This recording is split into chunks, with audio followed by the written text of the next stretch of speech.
굿모닝. 예. 뭐 아침 잡수셨습니까? 뭐 이런 다 먹었으니까. 누가 이런 말 했어요. 당신이 하는 행동이 너무 시끄러워서, 영어를 그냥 지역하는 건데, 당신이 하는 행동이 너무 시끄러워서 What you do speaks so loudly that I cannot hear what you're saying. 여러분들이 하는 얘기를, 말을 듣지 못하겠습니다. 무슨 얘기인지 짐작이 가죠? 당신의 행동이 너무 시끄러워서 당신이 하는 말을 들을 수가 없다고. 여러분, 내가 하나님의 증인으로 살겠다고 그런 주제로 이번에 수련회 같이 모였는데, 세상 사람들이 우리는 증인이 되고 싶고 하나님을 같이 나누고 싶은데 듣지 못하는 이유 중에 하나가 우리가 너무 제대로 살지 못해서 그래요.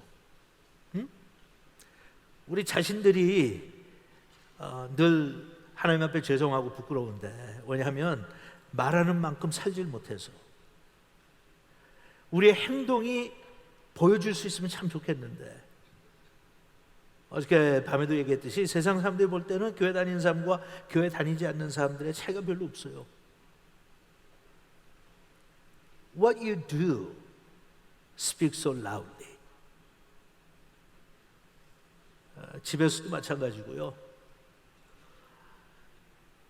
직장에 나갔을 때도 마찬가지고, 친구들하고 같이 있을 때도 마찬가지고, 교회에 왔을 때도 마찬가지고.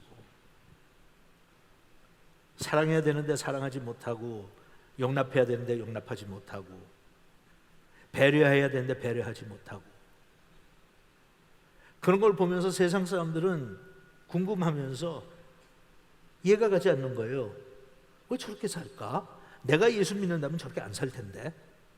난 신앙생활 안 하고 교회도 안 다니지만 만약 내가 신앙생활하고 교회를 다닌다면 나는 저렇게는 안 살 것 같은데, 저 사람들은 왜 교회 열심히 그렇게 다니고 보면 종교적인 행위는 굉장히 많이 하는데 뭐 매일 교회 가서 사는 것 같은데, 기도도 많이 하는 것 같고 성경 지식도 있는 것 같고, 내가 보기에는 그럴 것 같은데 왜 사는 거는 우리하고 별로 차이가 없지?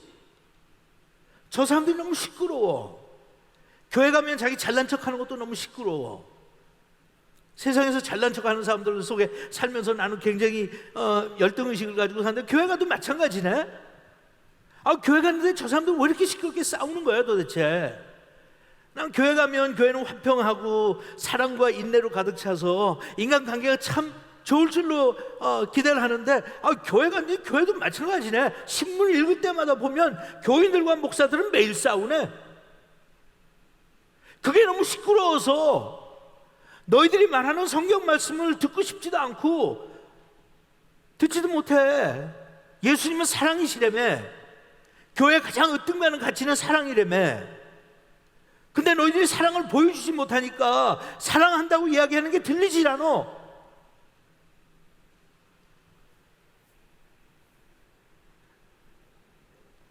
여러분, 인생 살면서 갈등과 어려움과 어떨 때는 싸움까지 배제할 수는 없어요. 예수 믿는 사람들 간혹 가다가 화도 내고, 간혹 가다가는 엉뚱한 짓도 하고 상처도 주고. 근데 그거는 정말 가끔가다 해야 돼. 평생에 한 번 정도. 평생에 한 번 정도. 이건 농담이에요. 근데 진짜 가끔 해야 된다고.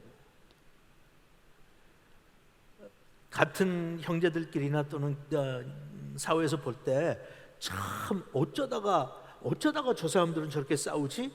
교회 다니는 사람 나 생전 처음 보네. 응? 내가 여태까지 접했던 그 교회 다니는 교인들은 저러지 않는데 어떻게 저 사람들은 싸우지? 참 신기하다. 이상하다라고 생각을 해야지. 외부에서 보는 사람들이 교회가 싸워? 뭐 갈등이 싸고 난리가 나? 신문에도 막 나고 그래? 그건 당연해. 교회마다 다 그래. 안 그런 교회 본 적이 없어. 다 그래. 들어가서 보면 다 비슷비슷해. 우리하고 다른 거 별로 없더라. 야,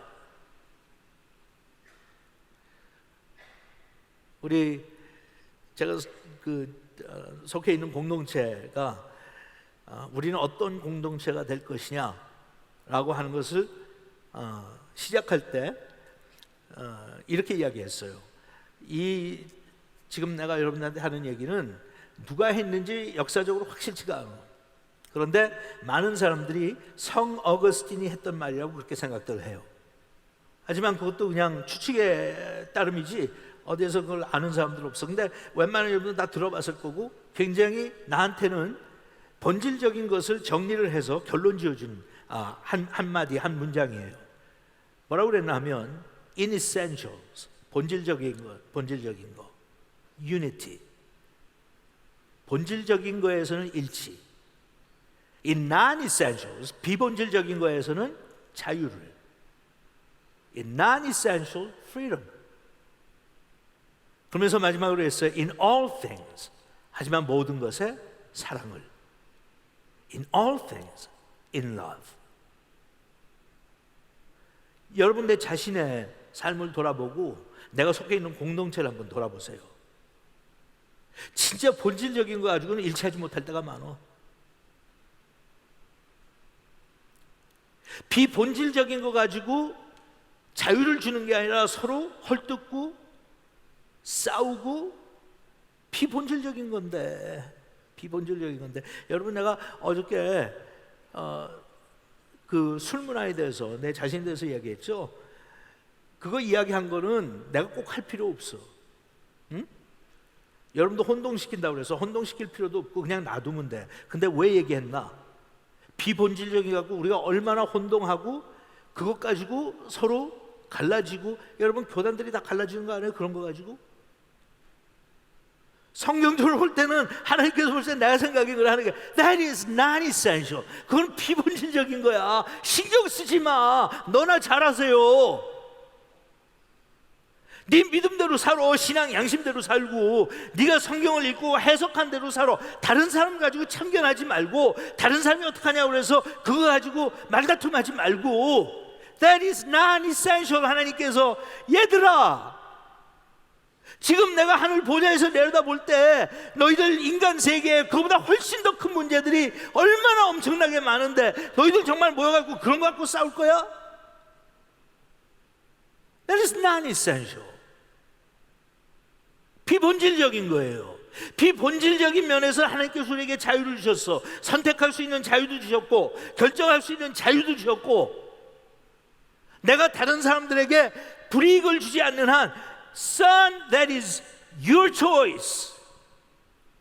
하나님께서 아들아, 그거는 너의 선택이야. 네가 결정해. 그리고 네가 옳고 바르다고 생각하는 대로 살고, 다른 사람들은 신경 쓰지 마. 그보다 훨씬 더 굵직굵직한 중요한 본질적인 이슈가 있어. 본질적인 거에서는 일치를. 예를 들면 우리는 은혜로 구원받는 사실, 그거는 본질적인 거예요. That is absolutely essential. 여러분이 잠시 행위하고는 상관없다는 거, 그거는 본질적인 거예요. 행위로 구원받을 수 있는 사람은 하나도 없으니까. That is essential. 거기에서 벗어나면 우리는 그거는 목숨 걸고 싸워야 돼요. 어저께도 얘기했죠. 내가 전한 복음 외에 다른 복음은 있을 수가 없다고. 없는데 얼마나 강해. 저주를 받을지어다. 내 목숨 걸고 얘기한다. 내가 지금 가르치고 내가 고백하는 이 신앙 고백 때문에 너희들이 나를 사형대에 올려놓고 죽인다 할지라도 나는 입을 다물 수가 없고, This I have to say, This I have to declare. There is no other way. 다른 길이 없어. There is no other name. 다른 이름이 없어. 오직 예수 그리스도의 은혜로 우리는 구원받는다. 그건 누구든지 상관없어. 그거는 목숨 걸고 하는 거예요. 교회가 거기에서 일치하지 못하면 우리는 더 이상 교회 아니야.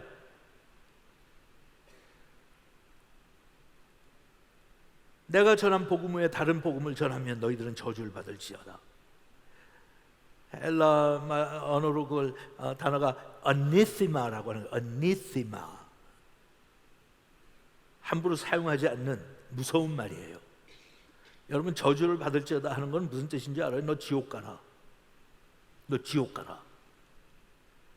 우리가 생각할 때 아니 어저께 아니 그래도 말을 좀 골라서 하시지, 좀 부드럽게 하시지.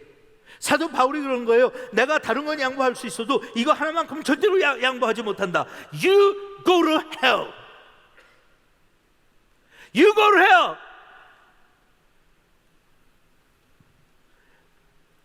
어저께 밤에 얘기한 것처럼 생존해야 될 필요가 없는 사람 무서운 사람이에요. You go to hell. 하지만 마지막으로 결론을 참 잘 맺어줬죠. Everything in love. Everything in love. 서로 논쟁을 하고 말다툼을 해도 it has to be in love. 서로 의견 차이가 있어서 열띠고 서로 반대 의견을 내도 but it's gotta be in love. 여러분 개인도 뿐만 아니라 가족도 그렇고, 제일 가까운 게 가족 아니에요? 가족들도 그렇고 부부 사이에서도 그렇고, 하물며 공동체, 교회 공동체에서 마찬가지예요. 우리 상당히 서로 의견 차이가 있어요. 나의 배경과 나 사는 그 삶의 터전 때문에, 현장 때문에, 여러 가지 복잡한 생각 때문에 I don't agree with you. 그거는 민주주의 사회에서는 참 가치 있는 것 중에 하나. I don't agree with you. 그 이야기 할 수 있는 게 얼마나 우리한테 주어진 특권인 줄 아세요? 옛날 왕정시대에 살던 사람들 그렇게 I don't agree with you. You don't agree with me. 그럼 넌 죽어. 그냥 목 달아나. 어디 왕한테 절대 권위 앞에 I don't agree with you. 여러분들은 모르겠지만 들었을지도 몰라요. 여러분 부모님들한테 내가 자란 세대는 유행가가 나오는데 가사가 못마땅하면 금지시켰어. 여러분 그건 얘기는 다 웃기지도 않는 짓들 했어. 독재 정권에게 그런 거예요. You disagree with me, you're gone. 나하고 생각 불일치하면 넌 끝나. 가수 생명도 끝나. 배우 생명도 끝나. 교수의 생명도 끝나. 정치가의 생명도 끝나. You disagree with me? Then you're gone. 그런 시대가, 그런 참혹했던 시대가 우리 대한민국에서 오래전 일이 아니에요. 내가 어렸을 때, 내가 젊었을 때 있었던 일이야. 그러니까 여러분들이 이제는 지난번에 정권 하나 내보내고 새로운 정권 맞이했던 촛불 집회 같은 거, 와우, 감성에 끝나는 게 아니야. 절대적인 권위가 무릎 꿇었어. 백성들이 촛불 시위하기 때문에 I disagree with you.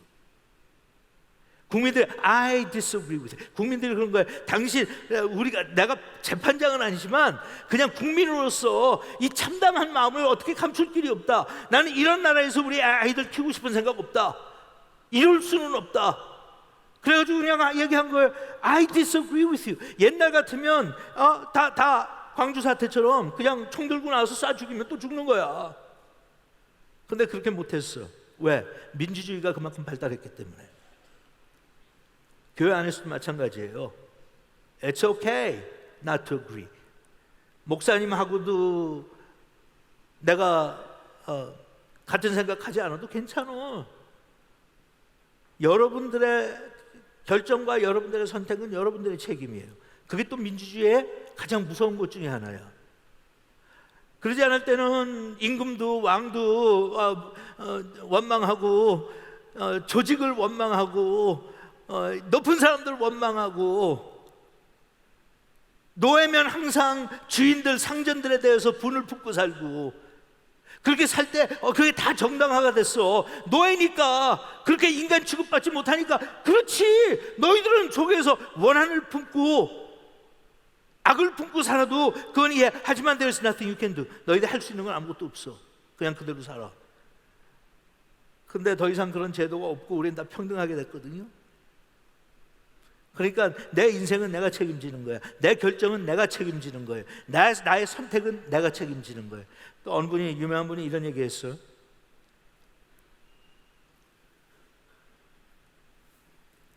우리의 힘은, 내가 가지고 있는 인간으로서의 힘은 나의 능력에 달려있는 것이 아니라 It's not about the ability. 능력이 아니라는 거예요. 진짜 인간의 힘은 선택에 있다. It is your choice Not your ability that makes you great. 우리는 일반적으로 살면서 그래. 능력을 가져야지. 재주가 있으면, 힘이 있으면, 공부를 많이 했으면, 내 형편이 허락하면 다 모든 것을 내가 생각할 때는 힘이 있으면 ability, 내가 할 수 있느냐, 할 수 없느냐. 세상은 취직을 할 때부터 시작해서 항상 그거 가지고 우리를 어떤 사람인지 결정하죠. 네가 할 줄 알아? 너는 이 정도 능력이 있어? 나는 능력이 있다. 너는 못하잖아. 그러니까 나는 너보다 더 위대해. 근데 이분이 말씀하신 건 no. 세상에 태어날 때부터 우리는 하나님께 주신 달란트가 같기 때문에 누가 얼만큼 위대하나 하는 것은 그 사람의 힘에 달려있지 않고 힘이 있든 없든 상관없어. It's the choice that he makes. 여러분들이 얼마나 하나님 앞과 세상 앞에 위대한 사람이 되느냐는 내가 능력이 있어서 성공의 사다리를 타고 올라가서 정상에 올라가니까 자 봐라 나는 위대하다. 아니에요. 그보다 훨씬 더 기초적인 면에서 나는 어떤 남편이지? 나는 어떤 아내지? 나는 내가 지금 일하는 이 회사에게 어떤 인물이지? 나는 이럴 수도 있고 저럴 수도 있는데 나는 왜 이 선택을 하고 그 선택에 대한 책임과 결과를 나는 받아들여야 되지? What choice am I making? What choice am I? 내가 뭘 선택하냐? 그 다음에 내가 선택한 것에 대한 책임은 누가 지냐?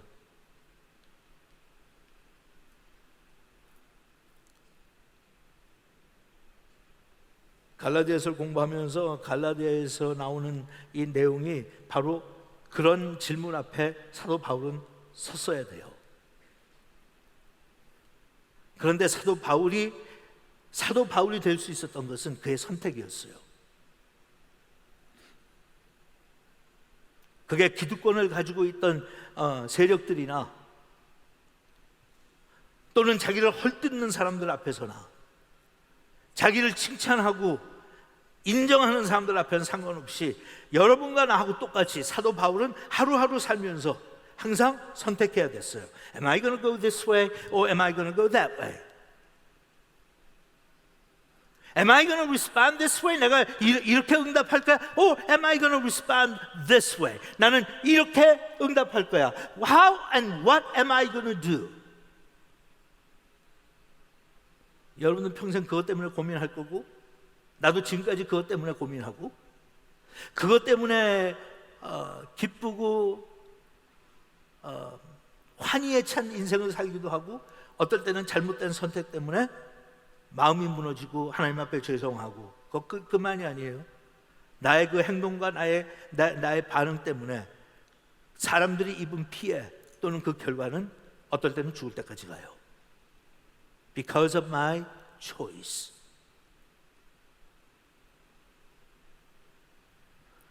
자, 갈라디아서 2장으로 갑시다.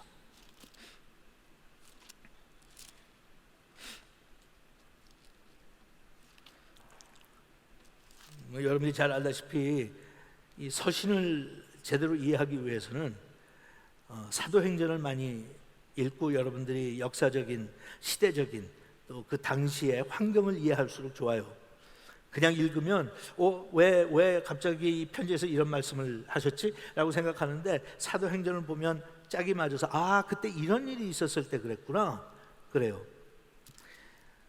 초대교회도 현대교회처럼 몇 차례 위기가 있었어요.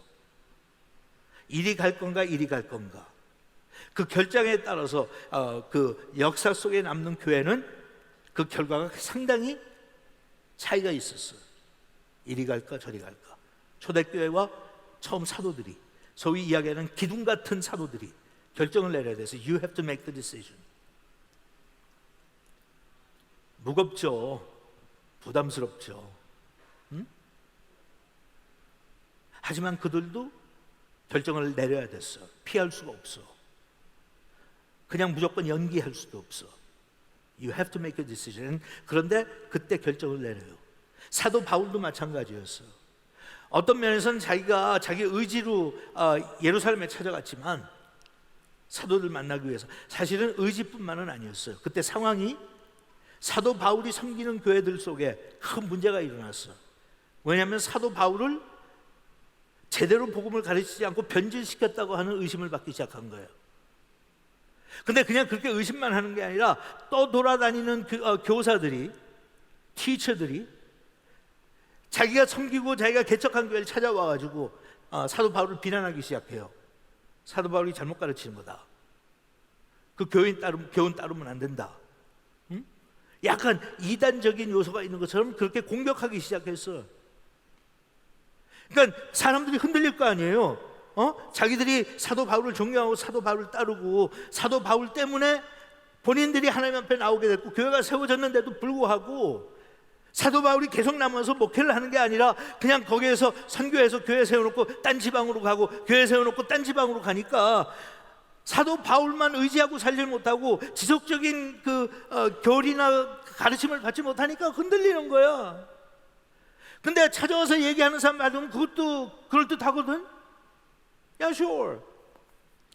근데 그게 내용을 정리하면 어떤 건가 하면 복음 외에 다른 것을 또 해야 된다는 거예요. 그 당시에 유대인들을 가장 옥졸했던, 벗어나지 못했던 사회적인 종교적인 올무가 있었는데 그 올무가 뭔가 하면 할례에 대한 거 하고 아브라함의 자손이라고 하는 사실, 또 모세를 통해서 받은 율법이었어요. 그러니까 들어가서 보면 첫 번째는 다 동의해. 예수 그리스도의 은혜로 우리가 구원받는 사실, 믿음으로 구원받는다. 행위로는 절대로 아니다. 행위로는 하나님을 기쁘시게 할 자가 아무도 없다. 그렇게 다 앞으로 믿어. 그럼 사도 바울은 그것만 해. That's it. Nothing else. Nothing more. That's it. 그런데 그 후에 유대교 종교 지도자들이 슬쩍 들어와서 사도 바울은 은근슬쩍 그냥 살짝 들어와요. 와갖고 교제를 시작하면서 사도 바울 참 훌륭하지? 잘 가르쳐서 너희들 참 좋았겠다. 그러면서 그런데 사도 바울이 약간 미흡한 점이 있어. 그것까지 가르쳤으면 참 좋았을 텐데. 그러면서 하는 얘기가 야, 은혜로 구원받는 건 맞아. 우리가 율법으로는 하나님 앞에 의롭다함을 받을 수 없지. 그런데 이제 하나님께서 우리를 의롭다고 그러셨잖아. 다 모든 죄를 용서해 주시고 은혜로. 그러니까 이제는 율법 지키면 좋겠지. 과거에는 너희들이 능력이 없어서 못했어. 근데 이제는 성령 받았잖아. 그러니까 너희 안에 성령이 역사하시잖아. 그분께서 너희들에게 능력을 주실 거 아니야. 할 수 있게 만드실 거 아니야. He will enable you. 그러니까 과거에 못했던 거 이제 할 수 있어. 그러니까 율법도 지키자. 그리고 말이야, 할례는 유대인들을 위해서 받는 거고 이방 사람들은 할례 받는 그런 전통도 없고. 그런데 할례도 마찬가지야. 모세를 통해서 하나님께서 주셨잖아. 이왕이면 다 옹치마라고. 은혜로 구원받았지만 할례도 받자. 그렇게 안 받을 이유가 뭐가 하나도 없는 거 아니야. 너 할례 받으면 할례 받으면 너 죽어? 죽을 것도 아니잖아. 할례 받는다고 그래서 네가 뭐 구원을 잃어버릴 거야? 그것도 아니잖아. 이왕이면 다 옹치마라고. 야, 그것도 받자. 그러니까 이방 사람들, 사도 바울이 개척했던 교회들은 다 이방 사람들이에요. 유태인들이 아니거든요. 그러니까 유태인들만 할례를 받지 다른 민족도 할례라. 근데 가만히 듣지 않으니까 맞아. 이왕이면 다 옹치마지. 그렇게 하자. 이래갖고 가는 곳곳마다 교회를 흔들고, 그 다음에 사도 바울에 대해서 상당히 의심스러운 이야기를 많이 했어요. 사도 바울이 도대체 누구야? 어디에 근거한 거야? 그 사람 자기 멋대로 사도라고 그러는데 누가 사도 시켰어? 인정해 준 적이 있어? 그 사람은 예수님의 제자가 아니었잖아. 사도가 되려면 일단 예수님이 살아계셨을 때 예수님의 사역에 같이 동참하고 그분하고 같이 살아보고, 그래서 전수받은 사람들이 사도인데 사도 바울은 엉뚱하게 갑자기 나타나서 자기가 사도래. 와우, 저 참 이상한 사람이다.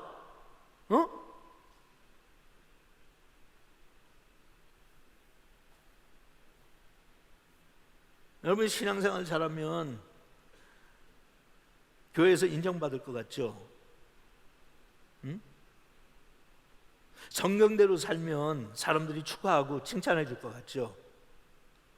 그래야 되는데 사실은 그렇지 않아요. 이상한 사람 취급할 때 많아요. 너무 극단적이라고 얘기할 때 많아요. 나는 내 설교하는 내용이 일반적으로 상대적으로 다른 목사님들하고 비교해서 굉장히 극단적이거든. 라디컬하거든. 응? 라디컬. 간혹가다 사람들이 그래요. 목사님, 그렇게 목사님의 설교 라디컬하게 하시면 다 겁나서 도망갑니다. 응? 약간 톤 다운해요, 목사님. 목사님의 의지나 마음은 나도, 심정은 나도 이해하는데, 그래도 일단은 예수 믿게 해놓고, 일단은 그래도 어느 정도 훈련 받게 한 다음에 제자도에서 목사님 그거 다루시면 좋지. 지금 예수도 안 믿고 처음 교회 나왔는데 네가 예수를 따르거든 모든 것을 부인하고 네 십자가 지고 따라, 그렇게 얘기하면 저 사람들이 너무 어려워서 따를 시작도 못해요. 목사님 일단은 달래주면서 누가 와서 목사님 참 멋있다, 내가 목사님 저렇게 하겠다, 응? 이왕이면 복음을 전해도 사람들이 부담스러워해도 부담 주지 뭐. 극소수들이야.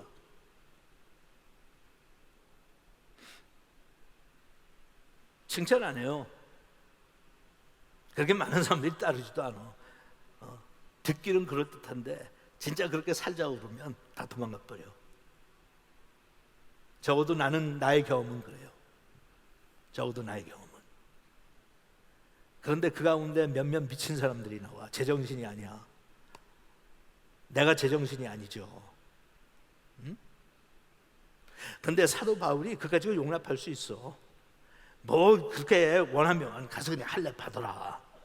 그거 가지고 받으면 되는 것 같고, 왜 우리가 이것 때문에 의심받고 이것 때문에 우리가 이렇게 공격당하고 그럴 필요 없지. 나도 할례 받았어. 그러니까 너희들도 그냥 아무 의미 없는 거지만 그냥 받자. 은혜로 구원받는 사실을 확인했으니까 율법 강조하는 대로 그냥 놔두자. 안식일도 지키고 그 외에 다른 거 하자 그러면 그냥 해. 안 할 이유가 없잖아. 그냥 해주면 되는데. 그럼 공격 끝나잖아. 근데 사도 바울이 여기에서 굉장히 심하게 반응하면서 절대로 안 된다고 그래요. Never. 속이 좁아서 그럴까요? 아니에요. 여기서 양보하면 그다음부터 복음의 본질이 흐트러지기 때문에 해주는 걸로 끝나는 거 아니에요. 그 결과와 그 영향은 엄청난 속도로 교회를 타락시킬 거니까 그래요. 오늘 2장에 나오는 마지막 번에 나선 사도 바울이 유명한 고백하죠. 나는 십자가 외에는 자랑할 것이 없다고. 고린도 전서에 그러죠. 내가 십자가를 자랑하는데, 십자가를 자랑하면 유대인들에게는 웃음거리요, 헬라인들에게는, 지식층들한테는 무식하다는 소리 듣는다. 하지만 그런데도 불구하고 나는 예수 그리스도와 그의 십자가만을 전한다. The Jesus Christ and Him crucified. 여러분 사도행전에서 바울이 가서 그런 복음 전할 때 사람들의 반응 기억해요? 흥분해가지고 막 먼지를 일으키면서 폭동이 일어나고 죽이겠다고 그러고, 유대인들도 죽이겠다고 그러고 이방인들도 죽이겠다고 그러고, 그런 말도 안 되는 그런 종교가 어디 있느냐고 그러고, 그런 와중에 사도 바울은 그런 거예요. 나는 생존할 필요 없으니까 I don't need to survive, but I'm going to be true to my God. 난 하나님 앞에 진실하겠다. 너희들이 볼 때는 우스갯소리야. 너희들이 볼 때는 참 무식한 이야기야. 너희들이 볼 때는 그런 하나님의 능력이 어디 있어? 하나님이시면 십자가에서 내려와서 인류를 구원해야지. 무슨 놈의 하나님의 십자가에 달려 죽냐? 나무에 달려 죽는 건 저주받은 건데 우리는 용납할 수 없어. 그렇게 하나님을 모독한 건 신성 모독죄야. 그렇게 무능력한 하나님이 어딨냐? 그걸 누가 믿냐? 그런 하나님 믿으라고 지금 우리한테 와서 소위 복음이라는 걸 전하는 거야. 이렇게 공격을 받으면서도 사도 바울이 절대로 양보하지 못하고 양보할 수 없었던 것이 복음이었어요. Jesus Christ and Him crucified. 여러분 지금도 우리가 예수 그리스도만 전하면 그렇게 많은 억제와 비난을 받을 필요가 없어요. 주위 사람들한테, 특히 다른 종교한테. 예수 그리스도의 가르침은 굉장히 고상해요. 알죠? 굉장히 고상해. 복음서만 가지고 나서 전해봐. 예수님은 그냥 좋은 말씀만 많이 하셨어. 그거 싫다고 그럴 사람이 어디 있어요? 원수 사랑 안 되는데 그게 싫다는 사람, 원수는 죽여야지, 갚아야지, 그런 사람 나는 하지 못하지만 원수 사랑하는 거 참 좋은 거야. 그렇게 살아야지. 우리 그렇게 살 수 있으면 좋겠어. 정직하게 살고 진실하게 살고 이웃을 돌보고 그런 거 다 좋은 거야. Why not? 근데 그 복음서를 전하는데 사람들이 혼동스러워하고 이해하지 못하고, 어떤 사람들은 아주 심하게 반응을 보이죠. 여기 이 장면에 와서 이건 말도 안 되는 소리야. 그게 뭐예요? 예수 그리스도께서 십자가에 달려 돌아가신 거. That I cannot accept. 근데 예수님의 십자가의 사건을 제외하고 복음을 우리가 전할 수 있느냐고. 없죠. 그런데 그냥 놔두면 이 나가는 게 앞으로 프로젝타일이라고 그러지, 여기서 쏘면 올라가서 어떻게 손을 긋고 올라갈 건지 우리가 다 짐작할 수 있잖아요. 그거하고 마찬가지야. 내려오는 것도 마찬가지야. 사도 바울이 할례하고 율법을 내가 그냥 그래 본질은 아니지만 그냥 넘어가자 그랬을 때, 그 다음부터는 그게 무너지면 복음이 무너지는 거예요. 그것이 사도 바울 본인한테만 문제가 아니었어요.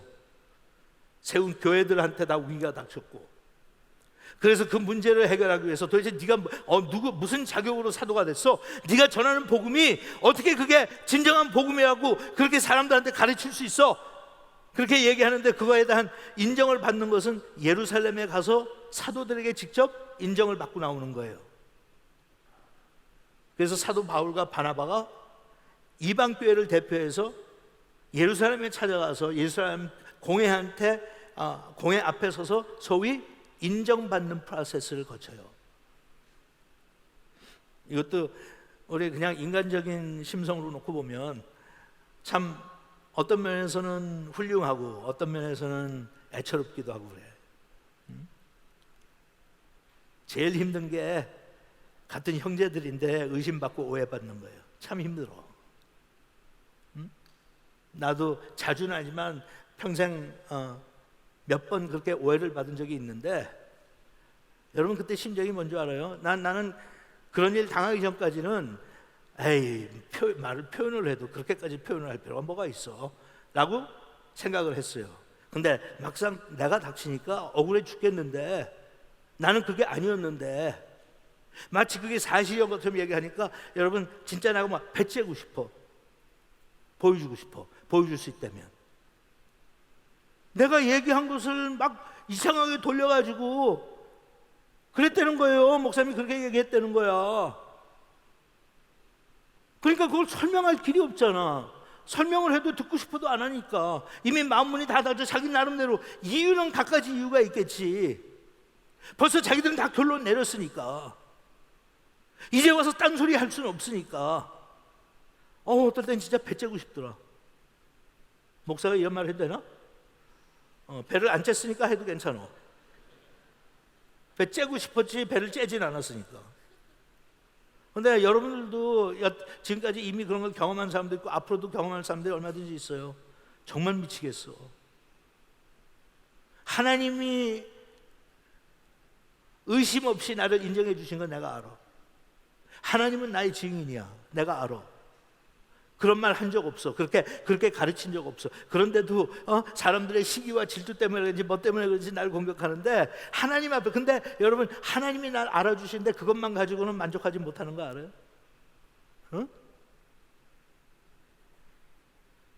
그거는 만족이 됐으면 좋겠는데 미치겠어. 하나님이 나를 이해하시고 하나님은 사실을 아시는 걸 내가, 그러니까 하나님 앞에서는 난 정직해. 그냥 하나님 앞에 가서 그걸 인정받았으면 좋겠는데, 그러려면 아직도 수십 년도 살아야 되는데 그때까지 기다리자니 너무 속이 상해. 너무 아파. 세상 사람들이 그런 건 난 충분히 용납하고 이해하겠어. 근데 같은 형제끼리? 정말?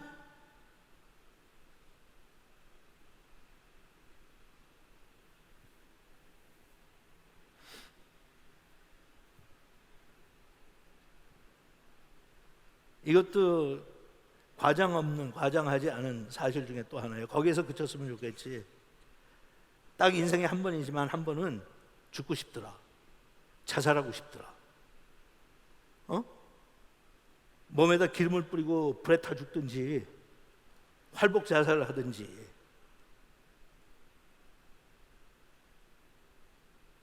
어떻게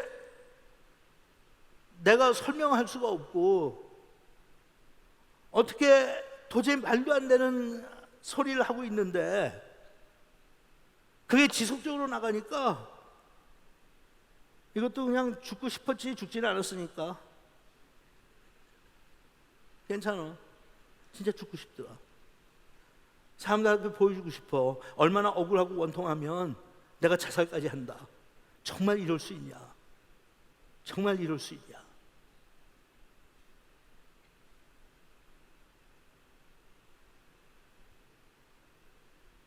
모르겠어요. 내가 여러분들한테 여러분들은 그런 일을 겪지 않기를 바란다고 얘기해 주고 싶은데 사실은 반대야. 정말 제대로 신앙생활하고 하나님의 사람이 되기 위해서는 피할 수 없는 과정이기 때문에 여러분도 받아라. 응? 어떨 땐 죽고 싶어서 하나님 앞에 너무 억울해서 펄쩍펄쩍 그렇게 안 하기 위해서는 그냥 자연스럽게 조금만 타협하면 돼. 조금만 타협하면. 근데 그걸 못 하겠는 거야. 죽고 싶은데 죽지는 못하고 그건 못 하겠는 거야. 그 과정을 지나오면서 지금의 나가 된 거예요. 지금의 내가. 그렇게 하면서 안개 속에 갇혀있던 비본질적인 것도 자꾸 드러나고 이건 비본질적인 거야. 사람들이 나 이해해 주지 않아도 괜찮아. 억울하지만 죽고 싶을 정도로 억울하지만 괜찮아.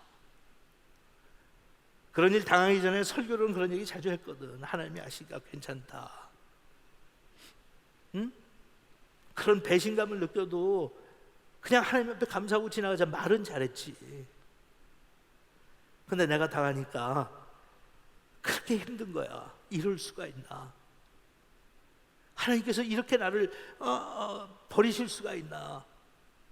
나는 그래도 잘한다고 생각했는데, 그래도 다른 목사들보다는 나는 진실하게 살았다고 생각했는데, 진실하게 살지 않는 목사, 옆에 있는 목사를 보니까 그 사람은 아무 탈 없이 먹게 하고 나는 억울하게 뒤집어 쓰고 항의도 못하고 누워서 침 뱉기니까. 근데 여러분 알아요? 죽을 생각도 없었고 그냥 상상만 한 거지만 안 죽기를 잘했어. 과정 지나가고 나니까 다 살만하더라고. 그리고 내가 많이 무너지고 자신만만했던 것도 무너지고 내 나름대로는 훌륭하다고 생각해서 나를 인정했던, 그래서 나한테 주었던 모든 면류관들 다 내려놓게 되고 너 별거 아니구나, 결국은 너 아무것도 아니구나. 어디까지 가는가 하면 그 사람들이 그렇게 얘기한 것도 하나님 얼마든지 일리 있어요. 그리고 하나님 다 잃고 나서 보니까 나는 살아남네요. 살아남네요. 그래서 감사해요. 우리의 인생 가운데 그런 위기들은 어떤 사람한테는 자주 와요. 자주 와요. 여러분들한테도 찾아올 거야. 근데 내가 여러분한테 주는 이 답은 너무 성경적이기 때문에 여러분한테는 진짜 인간적인 그런 대답이 아니라고 충분히 생각된다고 나도 알아요. 하지만 성경 전체에서 우리한테 주시는 가르침은 그러한 인생의 위기 앞에 하나님께서는 나를 다듬어 가시는 거예요. 그래서 고난 당하는 것이 나에게 유익하니, 고난 당하는 것이 나에게 유익하니. 하나님께서는 하나님이 사랑하는 자녀에게 채찍을 드신다. 처음엔 실감 안 가요. 진짜 실감 안 나요. 싫어. 인정받는 것도 싫고 하나님 앞에 내가 언제 훌륭한 인물 되겠다고 그랬어요? 내가 언제 뭐 하나님 앞에 그렇게 잘난 사람 되겠다? 난 그런 건 물어본 적 없어요. 난 그냥 평범하게 보통 사람들처럼 목회하고 살았으면 좋겠는데 이거는 예수님이나 당하시고 사도 바울이나 당할 거 왜 내가 당해요? 내가 Did I ask for this? 하나님한테 내가 하나님 앞에 이거 달라고 기도한 적 있어요? 그러지 않는데 왜 나만 이렇게 뽑아가지고 나만 이렇게 인생 사는 거 힘들게 만들고 시달리게 만들고 괴롭게 만들고.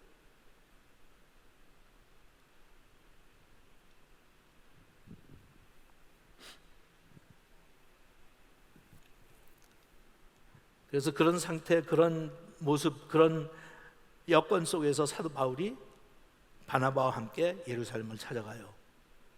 그 가는 길이 얼마나 무거웠을까? 그 가는 길이 얼마나 힘들었을까? 얼마나 자존심이 상했을까?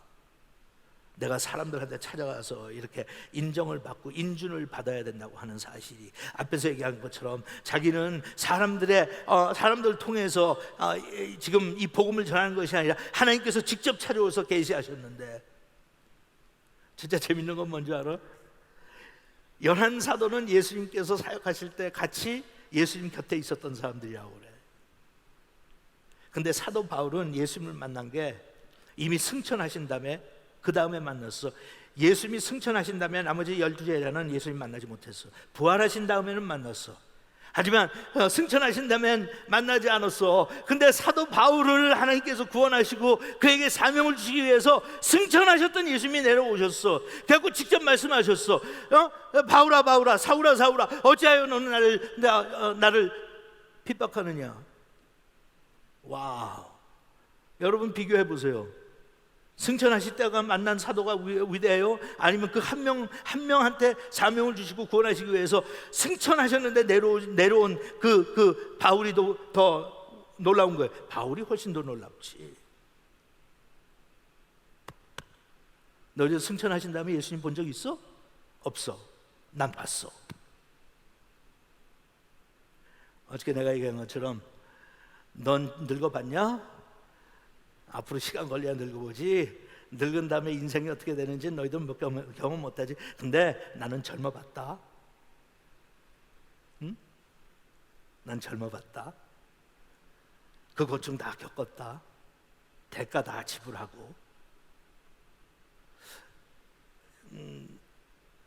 혹시 과거에 설교를 들은 사람들 중에는 아는 사람들이 있겠지만 나는 굉장히 심각한 우울증을 지니고 사는 사람이 평생. 그렇기 때문에 일반 사람들이 생각하는 자살에 대한 생각과 우울증이 있는 사람들이 생각하는 자살에 대한 생각은 완전히 달라요. 차이가. 그런데 나는 예수 믿기 전에도 자살하려고 그랬어. 사실 그것 때문에 예수 믿게 되는 동기가 됐어요. 내가 12월이면 인생 마감한다 생각하고 끝났다, 더 이상 살고 싶지도 않고 살아야 될 이유도 모르겠고 살아야 될 까닭도 없다.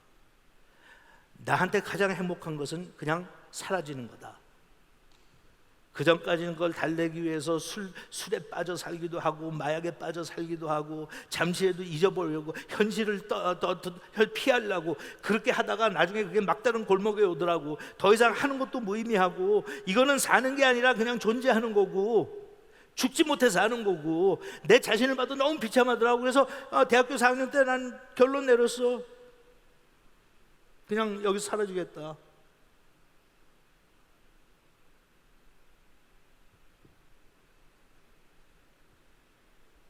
그러다가 동생이 전도하는 바람에 교회 한번 나갔다가 예수님을 만나게 되고 그분의 한마디가 나의 인생을 완전히 변화시켰어. 그 한마디는 원기야, 난 너 사랑해. 부모의 사랑을 받았지만 그것으로 충분하지 못했고 내 자신을 연민을 가지고 사랑했지만 그것 가지고 만족이 안 됐고 어렸을 때는 선생한테 인정받으려고 열심히 공부했고 좀 철이 들면서는 반항기가 생기면서 친구들한테 인정받으려고 친구들한테 모든 것을 다 쏟아놓고 처음으로 연애를 한 것도 아니야. 일방적으로 나는 그냥 짝사랑했어. 근데 말도 한번 꺼내보지 못하고 데이트도 한번 신청하지도 못하고 다른 남자한테 가는 바람에 그게 또 나한테 심한 상처를 줬고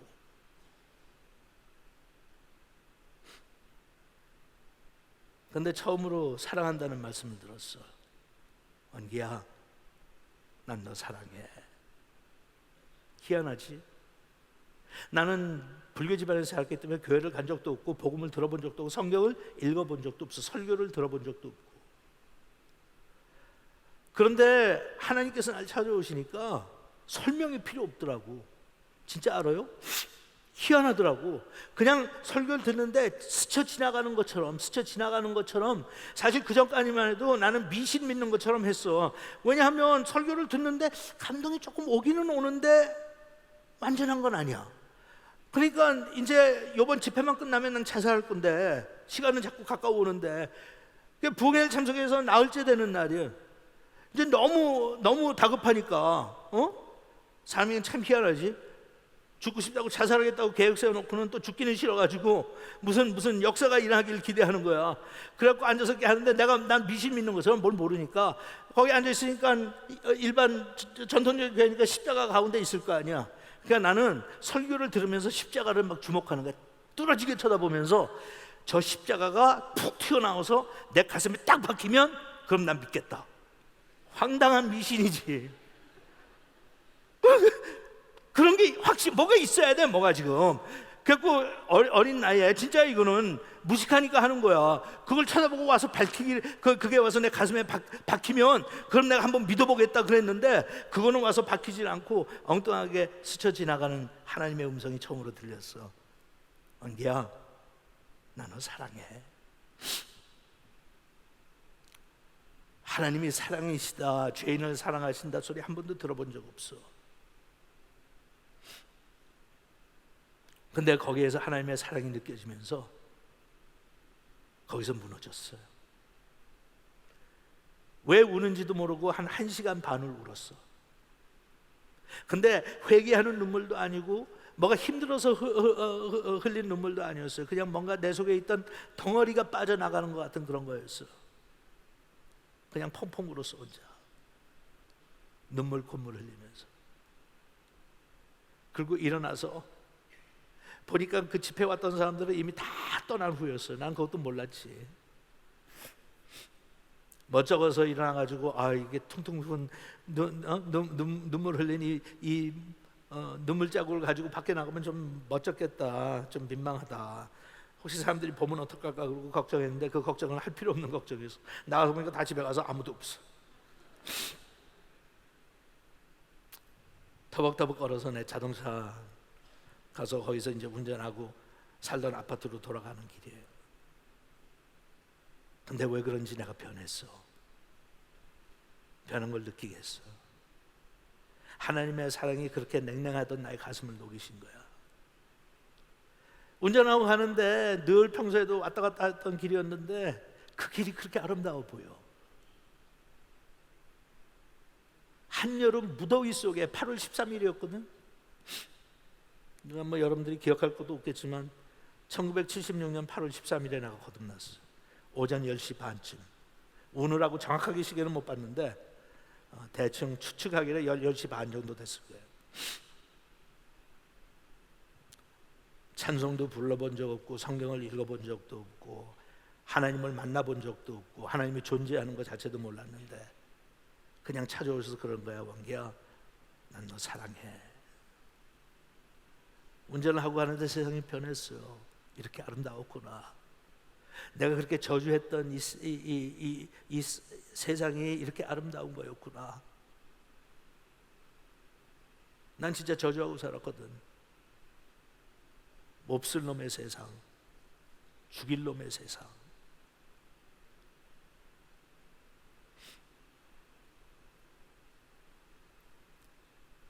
신호대기 하기 위해서 섰는데 좌우에 보니까 거의 말라 비틀어 갈 정도의 이 잔디가 남아 있었어. 근데 그 잔디가 그렇게 아름다울 수가 없어.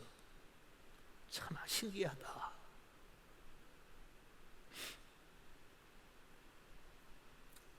그냥 그렇게 하고 내 신앙 여정은 시작됐는데 한 6개월 지난 다음에 재훈련을 받는데 나한테 누가 질문하더라고.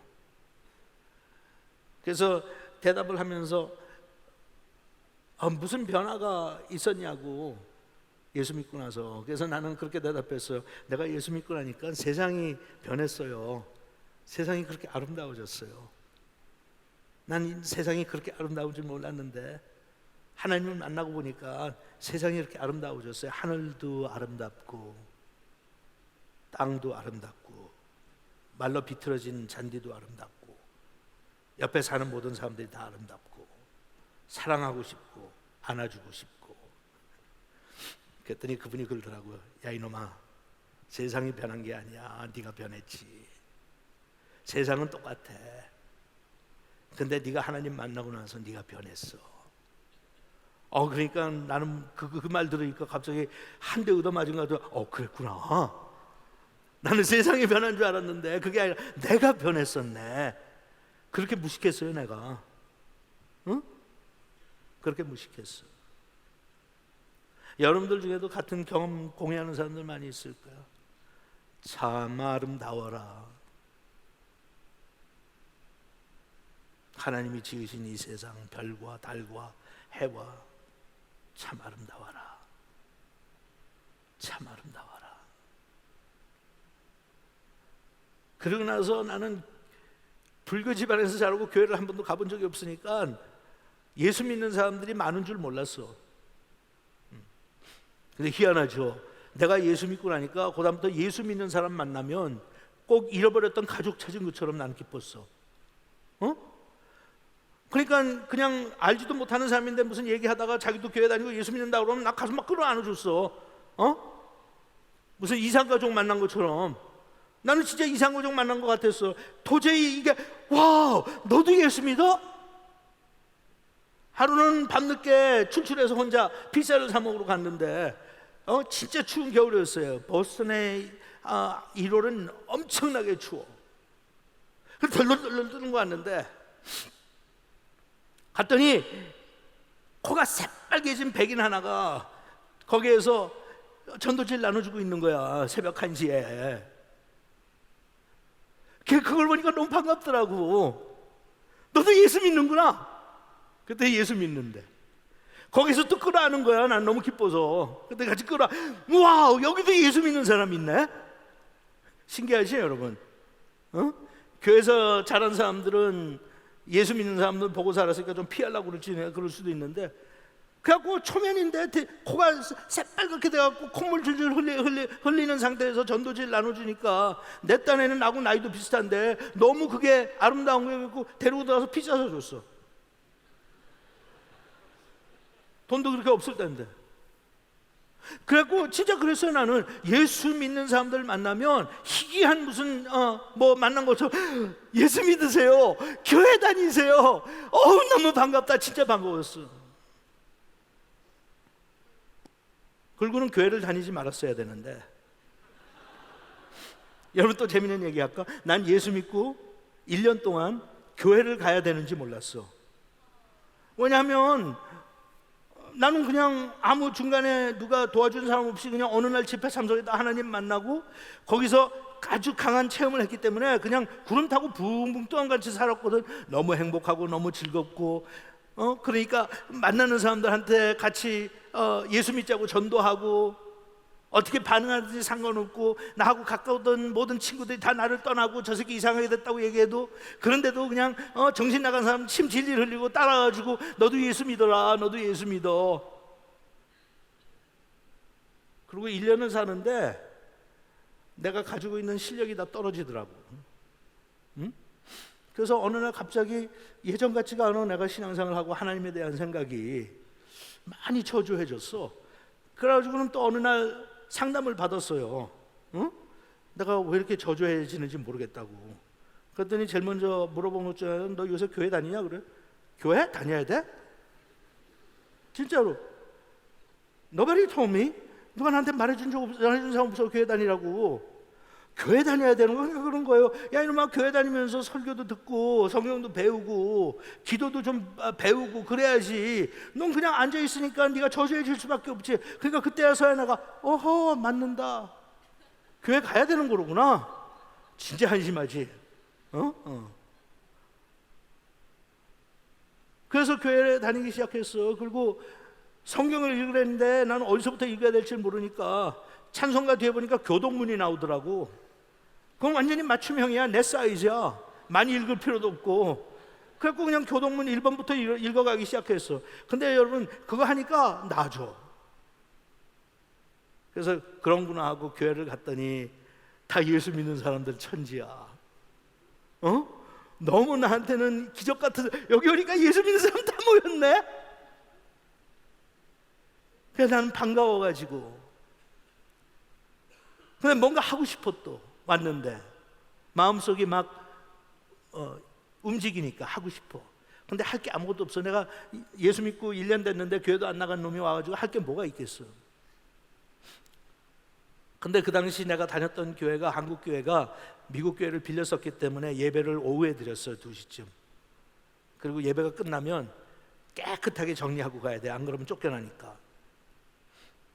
가만 보니까 쓰레기를 버려야 되는데, 왜냐하면 한국 사람들이 모이면 한식 먹으면 그 찌꺼기가 냄새를 풍기니까 그냥 쓰레기통에다 놓고 가질 못하고 그거를 또 집으로 갖고 가서 버렸어요. 그때 교인들이. 가만 보니까 그건 내가 할 수 있어. 응? 그래서 찾아가서 물어봤어. 그거 내가 해도 되겠느냐고. 그랬더니 하라고 그러더라고. 예배 끝나고 쓰레기 가지고 집으로 가는 길이 얼마나 그렇게 즐겁고 감격스럽던지.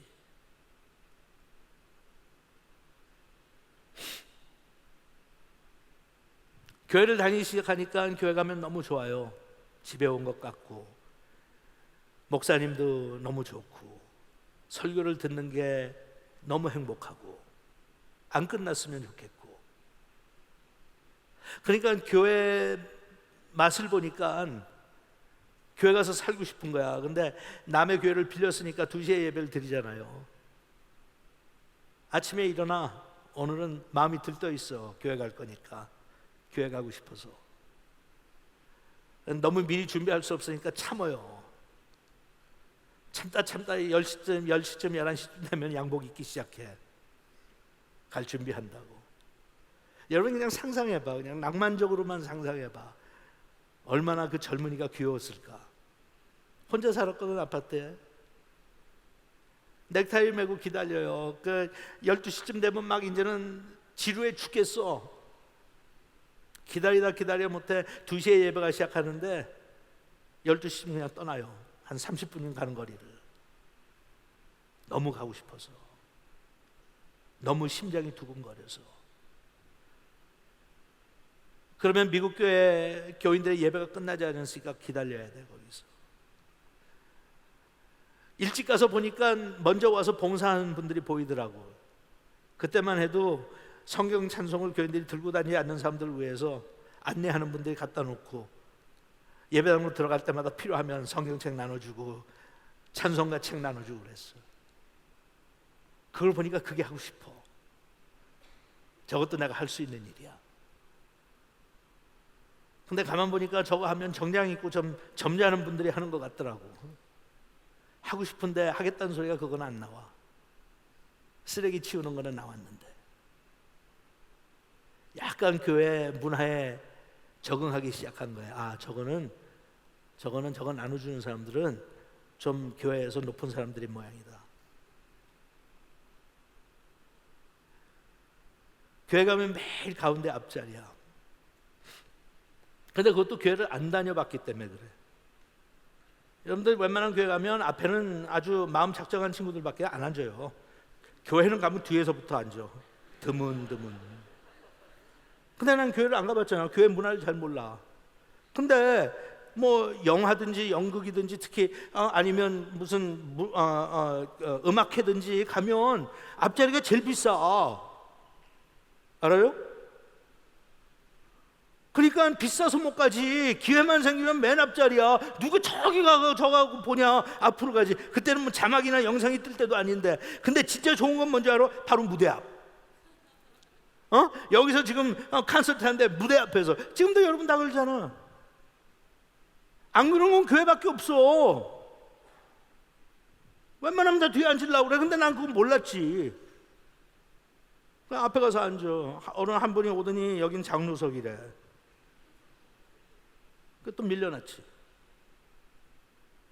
근데 예배를 그렇게 기다리고 사모하다 보니까 목사님하고 성가대가 예배 시작하면서 입장하는 모습만 보고 울기 시작해. 너무 좋아서 여기가 천국이구나. 그때 내가 그랬어요. 7번 아멘만 불러도 난 울었어. 건드리면 울었어. 들어가면 울고. 행복했고, 세상에 태어나서 그런 행복을 누려본 건 처음이었어. 거기서 끝났으면 좋으련만. 봐서는 안 될 거, 볼 필요가 없는 것들을 보기 시작했어. 교인들 사이의 갈등, 뒤에서 비난하는 소리, 흉보는 소리, 목사님을 흉보는 소리. 그때부터 나는 무너졌어요. 이게 교회야? 갈등 생기는 건 이해를 하지만 세상 사람보다 더 심하다. 어떻게 저게 제 뒤에서 흉을 볼까? 다녔던 교회가 소위 그 당시에 얘기하는 걸로 성령 체험을 강조하는 오순절 계통의 교인들이었어. 붕해를 많이 다니고. 그 예배 드리는 거 보면 진짜 신령해. 막 얼굴에서 빛이 난다니까. 응? 그리고 박수를 치고 찬양을 하는데 이건 장난이 아니야. 아줌마들 할머니들이 앉아서 하는데 막 몸이 또 얼마나 열심히 치는지 알죠? 내가 신앙생활 시작했을 때는 박수 치는 것도 여러 가지 유형이 있었어. 그냥 익숙하지 않은데 안 치면 찍힐 것 같으니까 그냥 이러는 사람들, 약간 은혜를 받아가지고 이러는 사람들. 근데 그 당시에 진짜 은혜 받은 권사님들이나 성도들 중에 진짜 부흥에 많이 나서 은혜 받은 사람 박수를 이렇게 쳤어. 성령이 오셨네. 그거 가지고 얼마나 은혜 받았느냐가 결정이 돼. 저 집사는 아무개나 아직까지 요거야. 저도 은혜 받아야 돼. 아이고 저 사람 봐, 이제는 이것도 하네. 어이구 저건 기도원 갔다 오더니 성령 진짜 받았구나 이러는 거 보니까 그러다가 진짜 좀 이렇게 좀 잘못 나간 듯한 인상을 받는 사람들은 손 드는 거야. 손 들면 저거는 요주의 인물. 그런 시절이었어요. 근데 들어가서 보니까 이렇게 치는 사람들하고 이렇게 치는 사람들하고 이렇게 치는 사람들하고 갈등이 생기더라고. 응? 나 그랬잖아요. 나는 예수 믿는 사람만 만나도 반갑고, 나는 예수 믿는 사람들은 진짜 성경대로 살라고 노력하고 애쓰는 사람들인 줄 알았어. 근데 예배를 그렇게 은혜스럽게 끝나고 친교실에 가가지고 대립하고 싸우는데, 나는 세상에 예수 믿기 전에 나도 못된 짓 많이 하고 살았지만 나는 그런 거 처음 봤어. 그 예배 끝나면 이 집 가고 저 집 가가지고, 나는 처음에 야 왕기야 우리 집 가서 저녁 같이 먹자, 그렇게 말씀하셨던 장로님들 권사님들이거든. 나를 사랑하고 내가 예쁘니까. 워싱턴에서 소문났던 죄인의 괴수가 지금 돌아왔거든. 그러니까 사랑 많이 받았어요. 얼마나 예쁘겠어. 그렇게 죄인의 괴수로 다른 애들 다 곁길로 인도하던 놈이 예수 믿고 돌아와서 저렇게 감격스럽게 예배를 드리고 하니까, 여러분 그러지 않겠어요? 권사님이나 장로님이나 교회 지도자를 볼 때는 진짜 예쁜 거야 나를. 그러니까 시시 때도 물론 거기서 나는 혼자 살았으니까 유학생으로 시도 때도 없이 그냥 불러다가 저녁 해주셔서 난 가서 얻어먹고 그분들하고 같이 지내면 뭔가 내가 막 생명이 살아나는 것 같고 즐겁고, 그래서 그분들을 나의 믿음의 어머니 아버지로 불렀고, 어머니 날이 돌아오면, 미국에서는 어머니 날 아버지 날이 따로 있으니까 어머니 날이 돌아오면 우리 한국에 사시는 어머니한테 카드 보낼 뿐만 아니라 항상 그분들한테 믿음의 어머니라고 난 카드 보냈고. 근데 교회에서 갈등이 시작하는데 어느 날 보니까 상상이 안 되는 대화가 오고 가요. 헐뜯고 비난하고 흉보고. 그것도 뒤에서. 약간의 과정이 있었지만 그걸 보다가 난 교회를 떠났어. 교회는 안 나가는 게 좋다. 교회 가서 얻는 게 별로 없다. 정말 저런 모습은 보고 싶지 않다.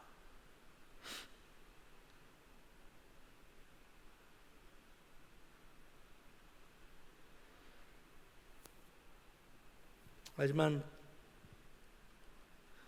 버릴 수 없지. 내 자식을 버리지 못하듯이, 내 형제를 버리지 못하듯이, 얼마나 상처를 주고받든지 상관없이, 얼마나 실망하든지 상관없이 나는 참고 인내하고 견뎌야 되니까.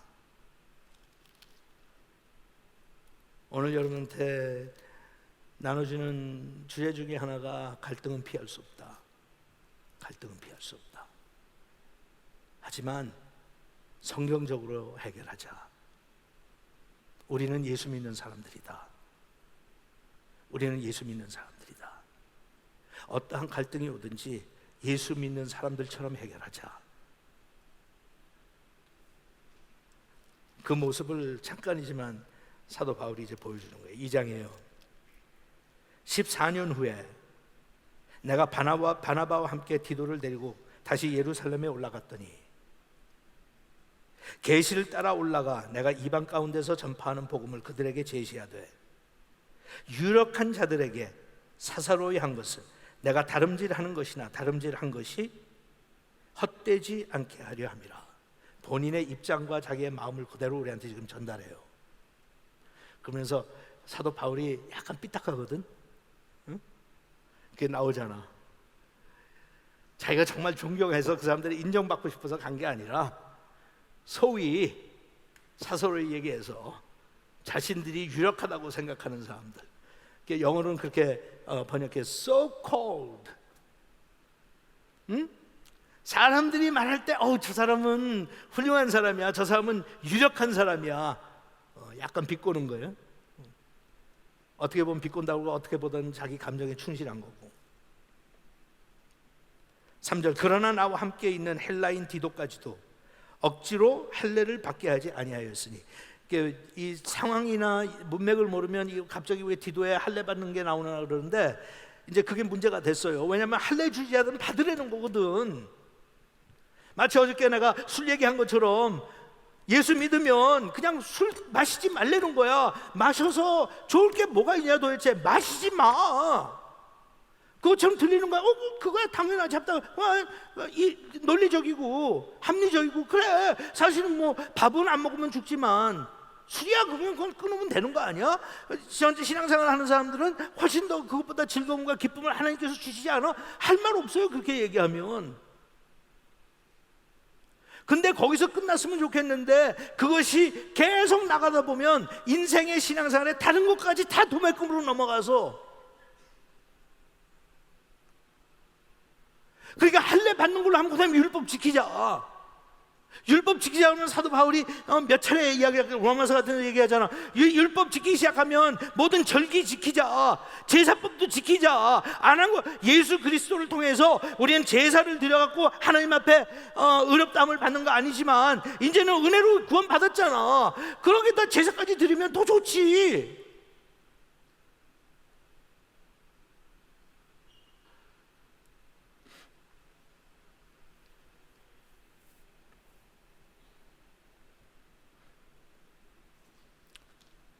그런데 그래요. 하지만 디도 이방 사람 아니야. 그에게 강제로 할례 받으라고 그러지 않았다. 그러니까 주입사는 그냥 좋게 살자. 여러분 사도 바울이 디도 보고 할례 받자 그러면 디도가 펄쩍 뛸 것 같아요. 자기가 사랑하고 자기가 존경하는 스승인데, 믿음의 아버지인데. 안 그래요. 디도 입장에서는 사도 바울이 받자 그러면 받고, 왜? 별 큰 문제가 아니니까 그까지 할례 받으면 끝나지. 4절이에요. 이는 가만히 들어온 거짓 형제들 때문이라. 그들이 가만히 들어온 것은 그리스도 예수 안에서 우리가 가진 자유를 엿보고 우리를 종으로 삼고자 함이로되.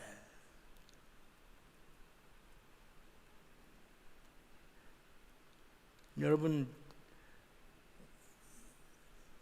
성경에 그런 말씀 있죠. 율법을 지키면 철저하게 완벽하게 퍼펙트하게 율법을 지켜야 된다. 그 중에 계명 하나만 어기면 계명을 10,000개를 어긴 사람하고 똑같다. 넌 죄인이야. 그러면 하나님께서는 우리를 율법에서 해방시키고 자유함을 주셨는데 하나를 지키기 시작하면 그다음부터 나는 올무를 다하는 거예요. 그러면 나의 자유를 박탈당하는 거예요. You're not free anymore.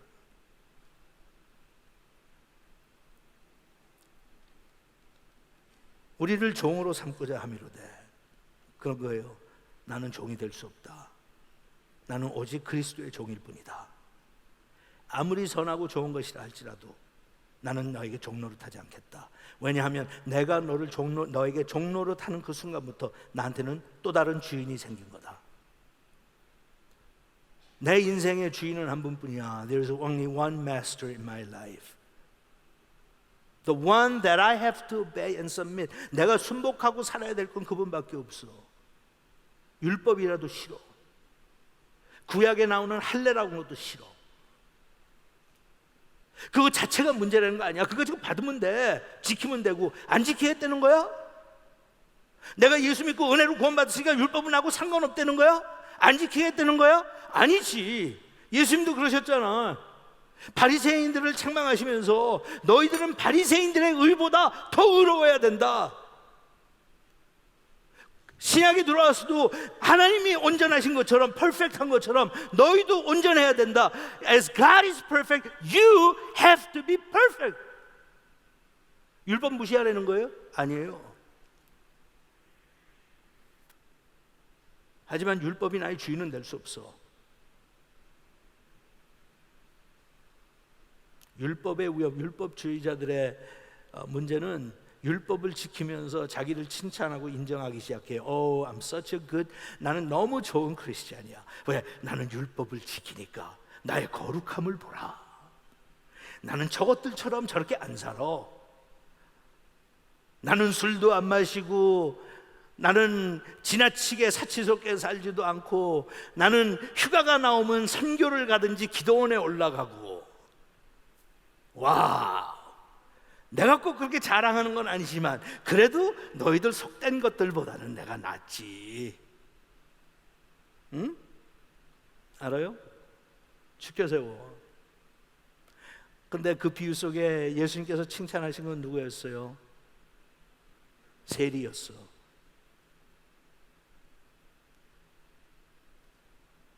그가 자랑할 게 없었을까요? 아무리 못된 인간이라도 훌륭하게 한 거 하나도 없어요. 그럴 리는 없어요. 근데 그 세리는 들어와서 앞으로도 나오지 못하고 뒤에 앉아갖고 가슴을 치면서 통곡했어. 나는 죄인이라고. 그러면서 예수님께서 질문하셨어요. 성전을 떠날 때 누가 더 하나님의 인정을 받았겠느냐? 율법주의자들의 문제는 말로는 은혜로 구원받았다고 그래요. 말로는 은혜로 산다고 그래. 근데 자기 속에 깊은 곳에 다른 사람들하고 비교하면서 그 비교의식 속에 나는 굉장히 우월함을 가지고 살아. 나는 너희들 같이 이렇게 열등한 2등 시민 아니야. 나는 1등 시민이야. 나는 은혜도 받았고 율법도 지키고, 나는 안식일도 지키고, 나는 뭐 금식도 일주일에 한 번씩 하고. 하지 말라는 거 아니에요. 예수님께서 뭐라고 하셨다고? 너희들의 의로움이 저들의 의로움보다 더 나아야 돼.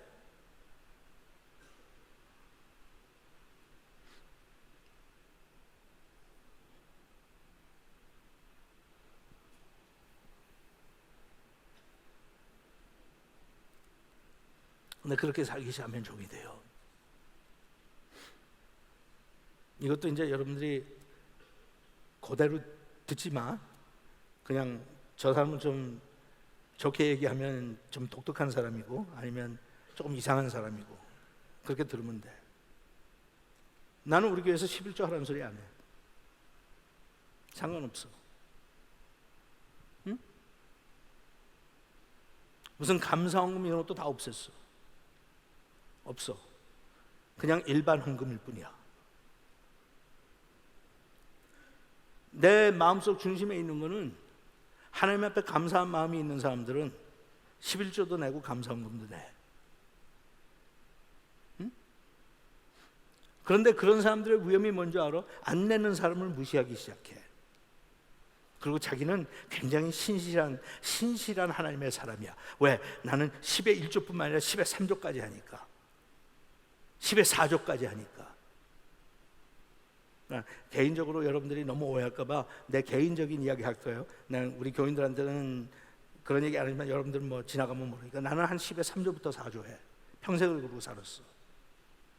드리지 못해서 환장한 사람이야.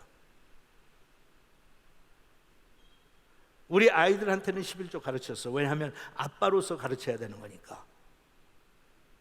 하지만 교인들한테는 상관없어. 어떤 사람은 물질로 헌금 많이 해서 교회를 섬기고, 어떤 사람은 전도를 많이 해서 섬기고, 어떤 사람은 기도를 많이 해서 섬기고. 그러니까 그건 일부분일 뿐이야.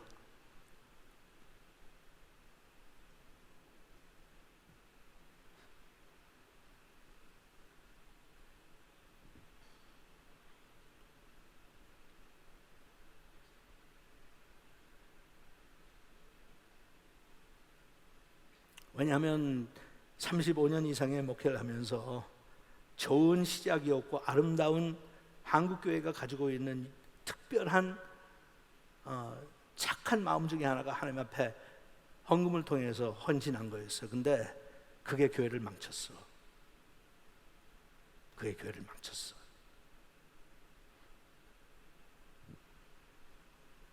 재물이 일만하게 뿌리라고 그랬는데 우린 잊어버리고, 우리는 안 그럴 거라고 생각했어.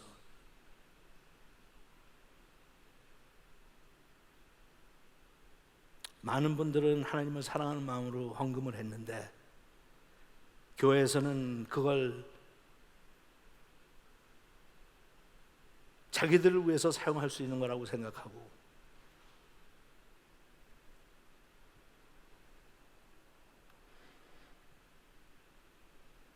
여러분 알아요? 나도 그런 경험을 했지만, 교회에 재산이 없으면 교인들 그렇게 싸울 때 그렇게 심하게 싸우지 않아. 뭐 여러 가지 이유 저 구실 붙이지만 사실은 건물 때문에 싸워. 재산 때문에 싸워.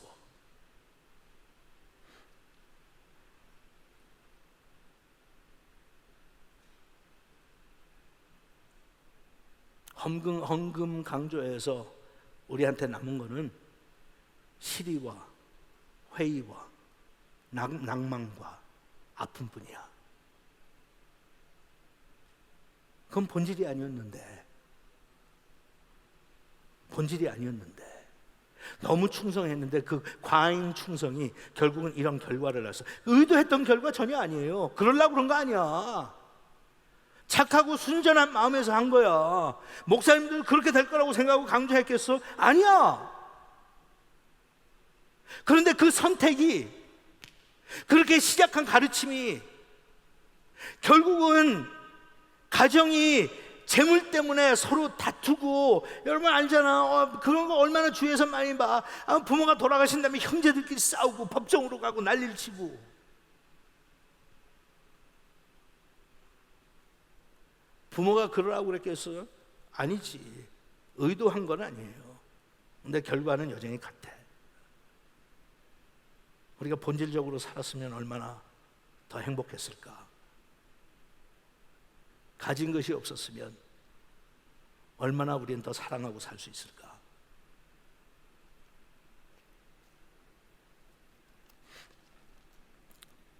5절에요. 그들에게 우리가 한시도 복종하지 아니하였으니 이는 복음의 진리가 항상 너희 가운데 있게 하려 함이라. 유력하다는 이들 중에 괄호치고 본래 어떤 이들은 내게 상관이 없으며 하나님은 사람을 외모로 취하지 아니하시나니. 이게 내가 보기에는 사도 바울의 그랬잖아. 갈라디아서가 제일 먼저 쓴 책이거든. 그러니까 아직도 완전히 그 뭐라 그럴까, 회복된 상태가 아니야. 상처가 많어. 그러니까 상처가 많은 사람은 말을 해도 이렇게 툭툭 튀어나오는 법이야. 본래 어떤 일인지 내게 상관없으면 I don't care 하는 거. 영어로 애들이 제일 많이 쓰는 단어 중에 하나가 I don't care. 야 아들아, 너 이것 좀 해야 되지 않겠어? I don't care. 응? 그냥 입에다 달고 살아. I don't care. 그게 사춘기 때 제일 심해요. 왜냐하면 자기 아이덴티티를 찾는 중이니까. 여태까지는 아빠 엄마 말 들었는데 I don't care가 뭐면 I don't have to listen to you. 그래서 난 그걸 그렇게 나쁘게 생각하지 않아서 이제 네가 독립하는 과정이로구나. 아빠는 약간 서운한데 네가 너무 일찍 독립해서. 근데 그거는 누구나 다 I don't care, I don't care 해야지. 어떨 땐 지나치면 하나님한테도 I don't care, I don't care. 주일학교에서 어렸을 때 배웠던 거 I don't care. 목사님 찾아와서 상담하면서 주의를 들어 I don't care. 여기서 사도 바울은 아직 정리가 안 됐어. 그러니까 자존심이 좀 상했거든. 사도들한테 인정받으러 가야 된다는 사실 자체가 그에게는 굉장히 짜증나는 일이었어. 이렇게까지 해야 되나 내가 정말? 하나님이 알아주셨으면 됐지? 본래 어떤 일인지 내게 상관이 없으며 하나님은 사람을 외모로 취하지 아니하시나니. 그러니까 너희들 잘났다는 거야. 예루살렘이 첫 번째 교회니까 마더 철치라고 니네들이 지금 잘난 척하는 거야? 하나님은 외모로 취하지 않으신다. 우리 교회에서 일하는 많은 일들, 교회들 갈등 보면 어떤 사람이 저 사람은 뭐 좀 있다고 목사님 잘난 척 너무 해요. 저 사람 꼴 보기 싫어요. 이런 것들이 많아요. 저 사람은 기도 꽤나 한다고, 지가 기도한다고 기도 안 하는 사람 다 무시해요. 저거는 뭐 지가 선교 좀 한다고 와가지고 선교 안 가는 우리는 무시해. 이런 갈등들 다 있잖아요. 여러분 다 있지.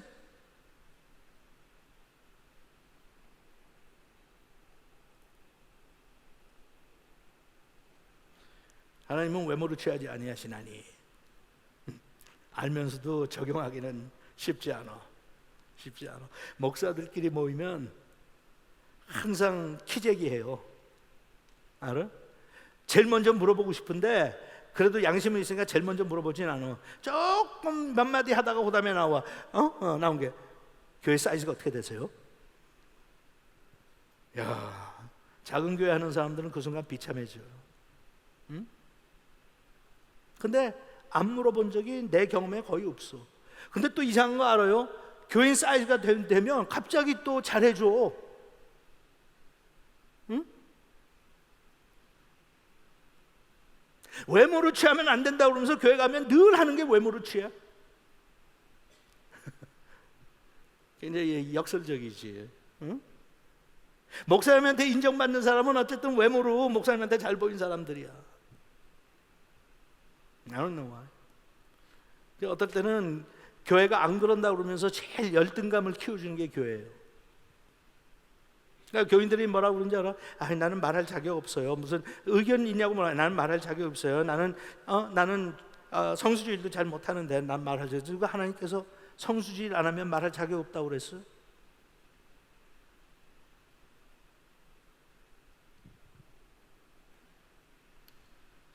여러분들도 마찬가지일 거야. 젊으니까 내놓고는 안 하지만 이런 공동체 속에는 항상 숨어있는 벽들이 있어. 이것도 여러분한테 또는 우리 사랑의 교회 교육자들한테 욕먹을 소리인지 모르지만 나도 그렇게 살았으니까 또 그렇게 했으니까 제자훈련 강조하는 교회에서는 제자훈련 받지 않으면 별로 사람 취급 못 받아. 여러분 되게 착하다. 아멘도 안 하는 거 보니까. 어디 건방지게 제자 훈련 다 끝났는데 지도자가 돼.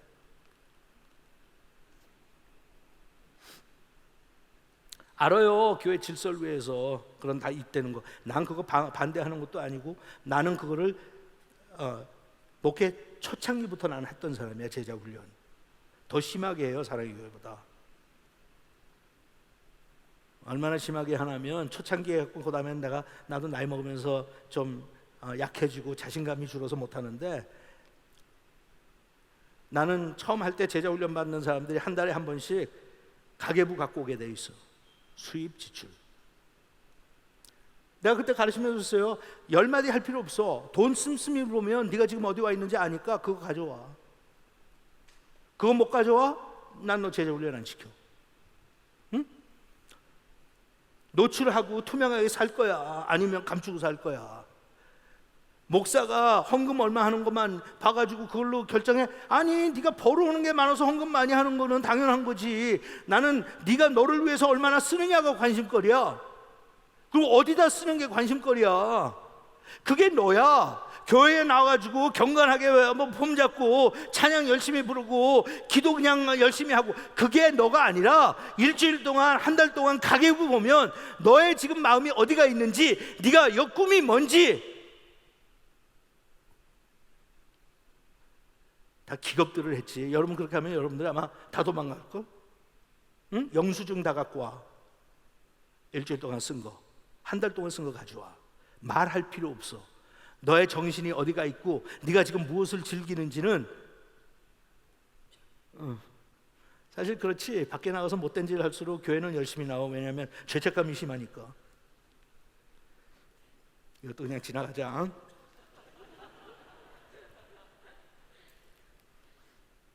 근데 여러분, 나는 그렇게 제자 훈련 시켰던 사람이야. 지금도 그러고. 제자 훈련은 그런 노출되는 과정이 없으면 그거는 진짜 제자 훈련 아니에요. 교재 아무리 잘하고 성경을 아무리 외워도 다 필요 없는 건 난 너무 오랫동안 경험했거든. 그러니까 난 제자 훈련을 반대하는 사람이 아니라 적극적으로 찬성하는 사람인데 하는 소리야.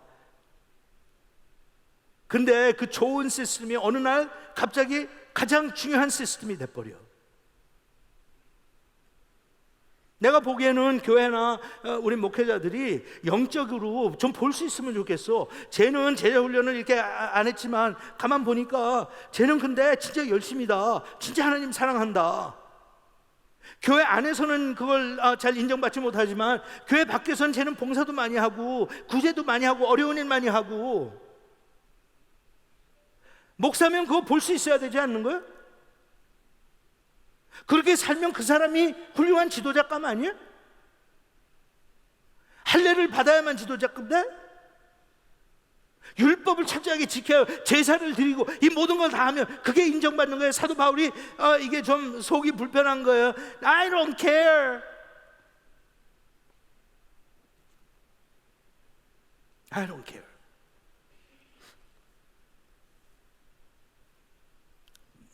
내가 아주 다시는 사랑교회 안 오려고 작정한 것 같다. 작정한 김에 마지막 소리도 하자. 지난 한 5년 동안 사랑의 교회가 겪는 걸 옆에서 지켜보면서 나뿐만 아니에요. 사랑의 교회를 사랑하고 사랑의 교인들을 사랑하는 사람 입장에서도 하나 혼동스러운 게 뭔지 알아? 제자훈련 헛거했다. 저 싸우는 꼴 좀 봐. 저기 무슨 제자훈련을 한 교회가 저래. 응? 좀 달라야 되는 거 아니야? 좀 수준이 달라야 되는 거 아니야? 그러려면 제자훈련 못하러 했어. 여기서 끝내. 오정현 목사님한테 다 들어갈 거니까. I love you. I love you. 웬만한 여러분들 직접 섬기는 교역자들과 목회자들과 정말 오랫동안 친근감이 있는 분들, 그분들을 제외하고는 이렇게 다녀가는 사람으로서는 나는 오정현 목사님하고도 오랜 친구고, 오정현 목사가 겪는 거 옆에서 난 다 같이 지켜봤고 같이 겪었고. I love him.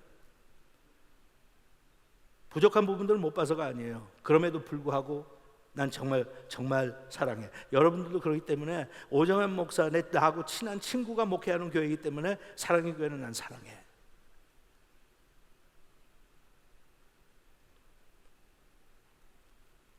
하지만 we can do better. 우린 잘할 수 있어. 의도는 아니었어. 하지만 지난 5년 동안 사랑의 교회가 겪는 그 모든 것을 보면서 많은 외부 교인들이 회의를 느껴. 이해를 못하는 거 아니에요, 이해. 근데 기대가 커서 그래. 좀 더 다르기를 바라고, 좀 더.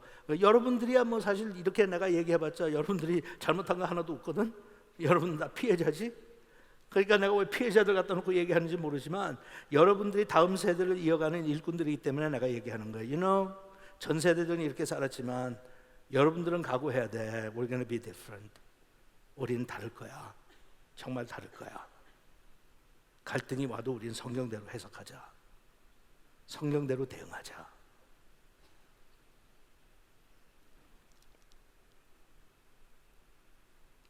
7분 남았다.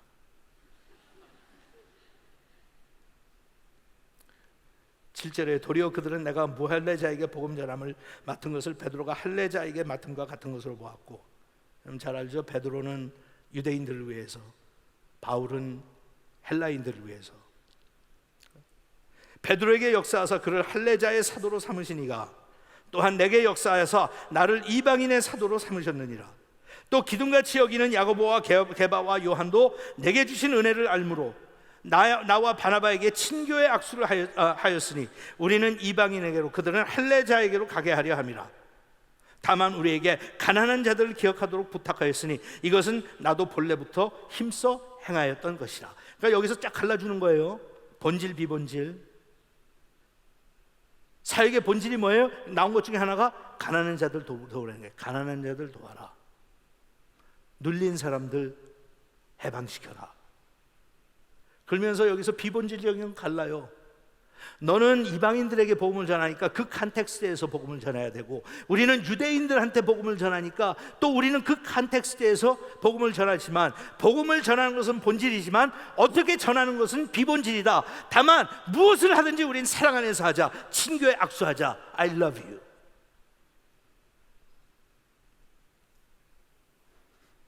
나는 이런 걸 읽으면서 내 자신한테도 물론 적용하려고 애쓰고, 여러분들 사랑의 교회가 당한 것도 마찬가지예요. 왜 이렇게 못했을까 우리가? 본질적인 거는 우리 똑같다. 그렇잖아. 본질적인 건 예수 믿고 복음 전하고.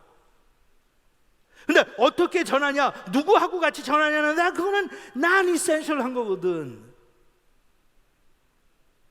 그리고 그렇게 갈라지고 서로 agree to disagree. 영어 내가 굉장히 좋아하는 표현 중에 하나예요. agree to disagree. 그러니까 얼마든지 우리는 disagree 할 수 있어. 하지만 결론은 agree 해야 돼. agree to disagree. 그냥 disagree 하고 agree 하는 게 아니라, 그러기 때문에 교회와 조직에 문제가 와. I disagree with you.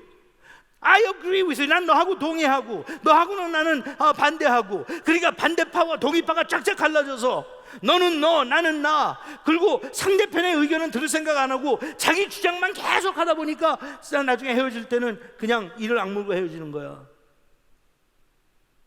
성령의 가르침대로 했으면, 이거는 김홍기 목사는 너무 로맨틱하게 이상주의자다 그렇게 얘기해도 나는 변명하고 싶지 않아. 난 이상주의자야. 왜냐하면 성경이 이상주의자냐, 이상적인 책이니까. 상상을 해봐요.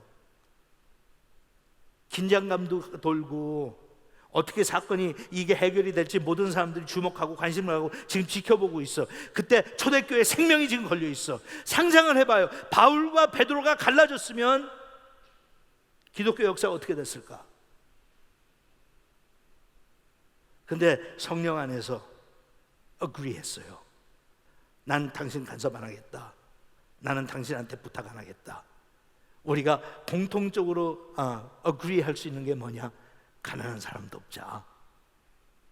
그리고 친교의 악수를 했어. I love you.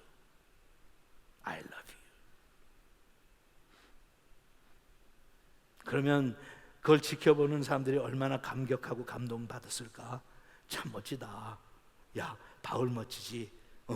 베드로도 멋지지. 근데 진짜 하나님은 더 멋지지.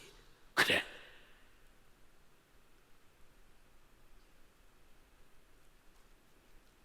우리가 인생 그렇게 살면, 성령대로 살면 얼마나 좋을까? 응? 나하고 의견이 좀 다르다고 적대시하고, 내 생각과 차이가 나고 방법이 내 마음에 들지 않는다고 적대시하고, 한쪽을 몰아붙이고. 사랑은 어디로 갔어? In all things love. In all things love. 자, 거의 끝나가요. 11절 3분 남았다.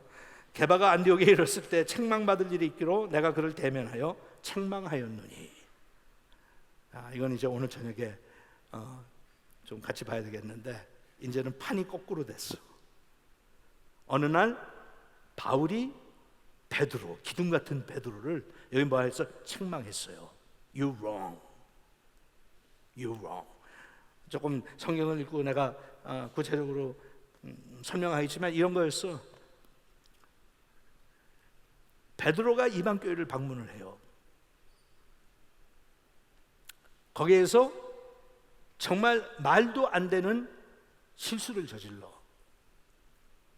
밥을 같이 먹는데 이방 사람들하고 교제하면 그러면 속되게 된다고 생각했거든.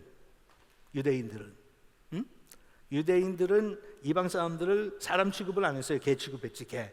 그러니까 예수님도 그러셨잖아. 자네한테 줄 거 개한테 주는 것이 마땅치 않다. 그러니까 개 취급을 당하는데 아무도 없었으면 베드로가 같이 섞여서 먹었을 텐데 같이 온 일행이 있었거든. 유대파 사람들이.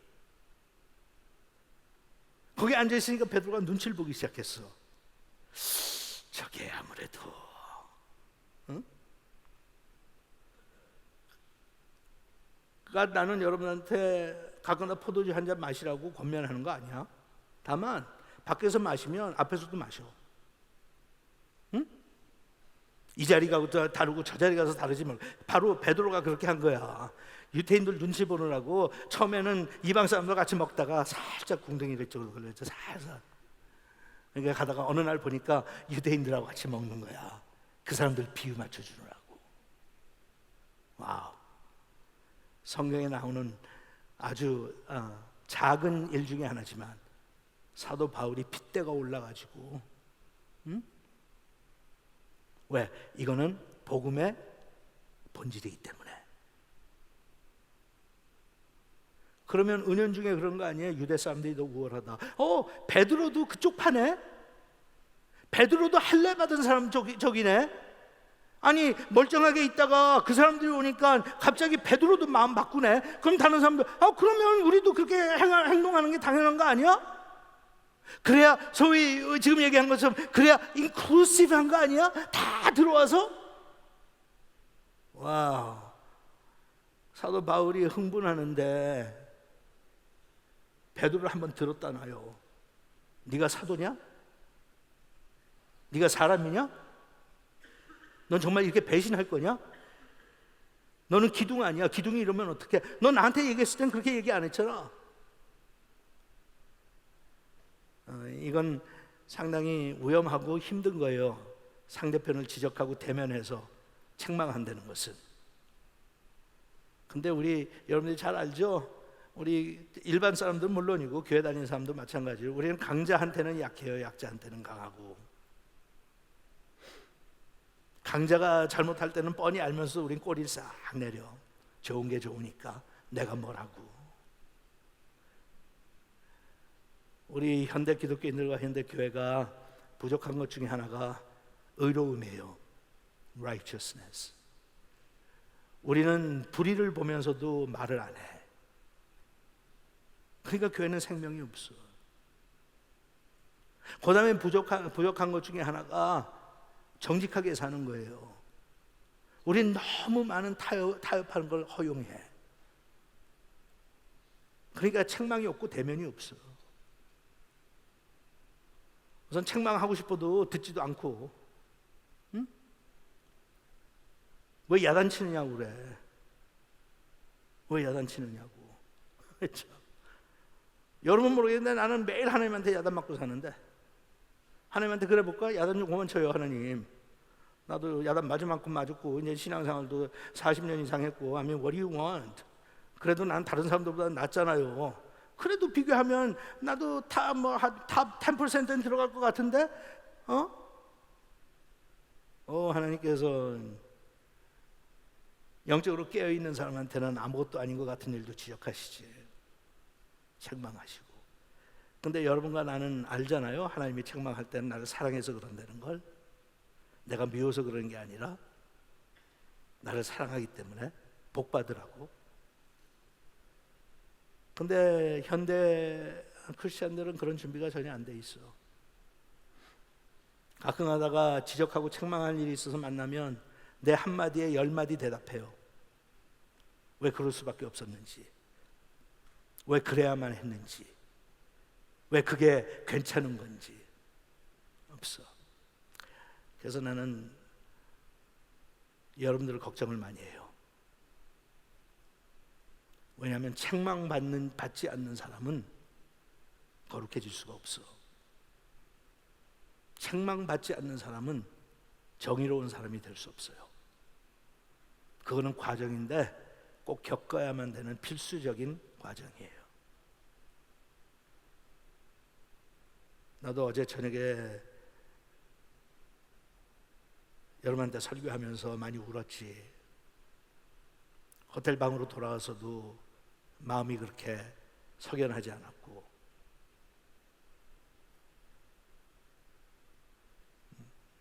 어떨 땐 그래, 하나님, 나도 이제는 젊은 나이도 아니고 다 나이들은 노인인데 아이들 앞에 설교하면서 그렇게 울면 나도 체면이 있지. 응? 적당히 좀 하시지. 근데 한쪽으로는 울고 나면 마음이 개운해져요. 맞아. 그냥 넘어가지 않고 나는 하나님 앞에 내려놓는구나. 속은 시원하다. 좋다. 하나님께서 사랑하는 자는 채찍을 주신다고 그랬어요. 그 채찍이 직접 하나님께로부터 오는 게 아니라 어떨 때는 이런 우정이 담긴 친구한테서 와. 베드로도 얼마나 마음이 무너지고 섭섭했을까.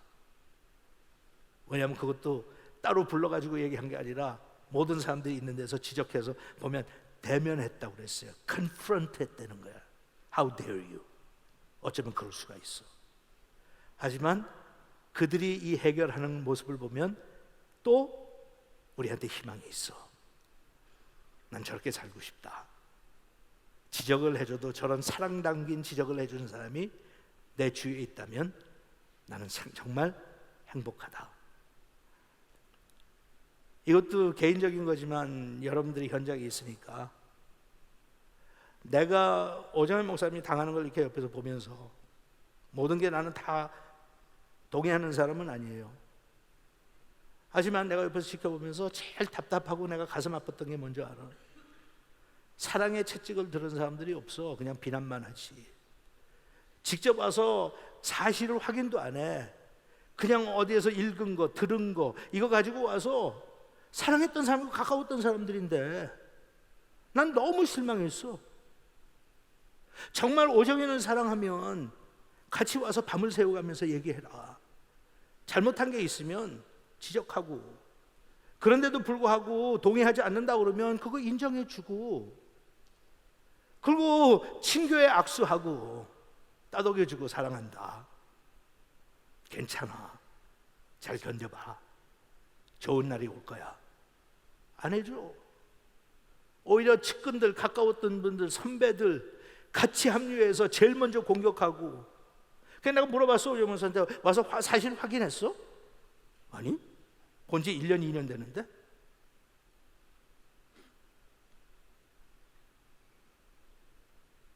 여러분들이 교계 내용을 얼마나 아는지 모르기 때문에 난 그냥 좀 이렇게 얘기해도 누굴 지적해서 얘기하는 것도 괜찮다 그러는데, 진짜 가까웠던 친구들, 같이 가까웠다는 게 뭐 친구처럼 가까웠다는 게 아니라 일도 같이 많이 하고 사역도 같이 많이 하고 이 시대를 같이 품고 기도했고,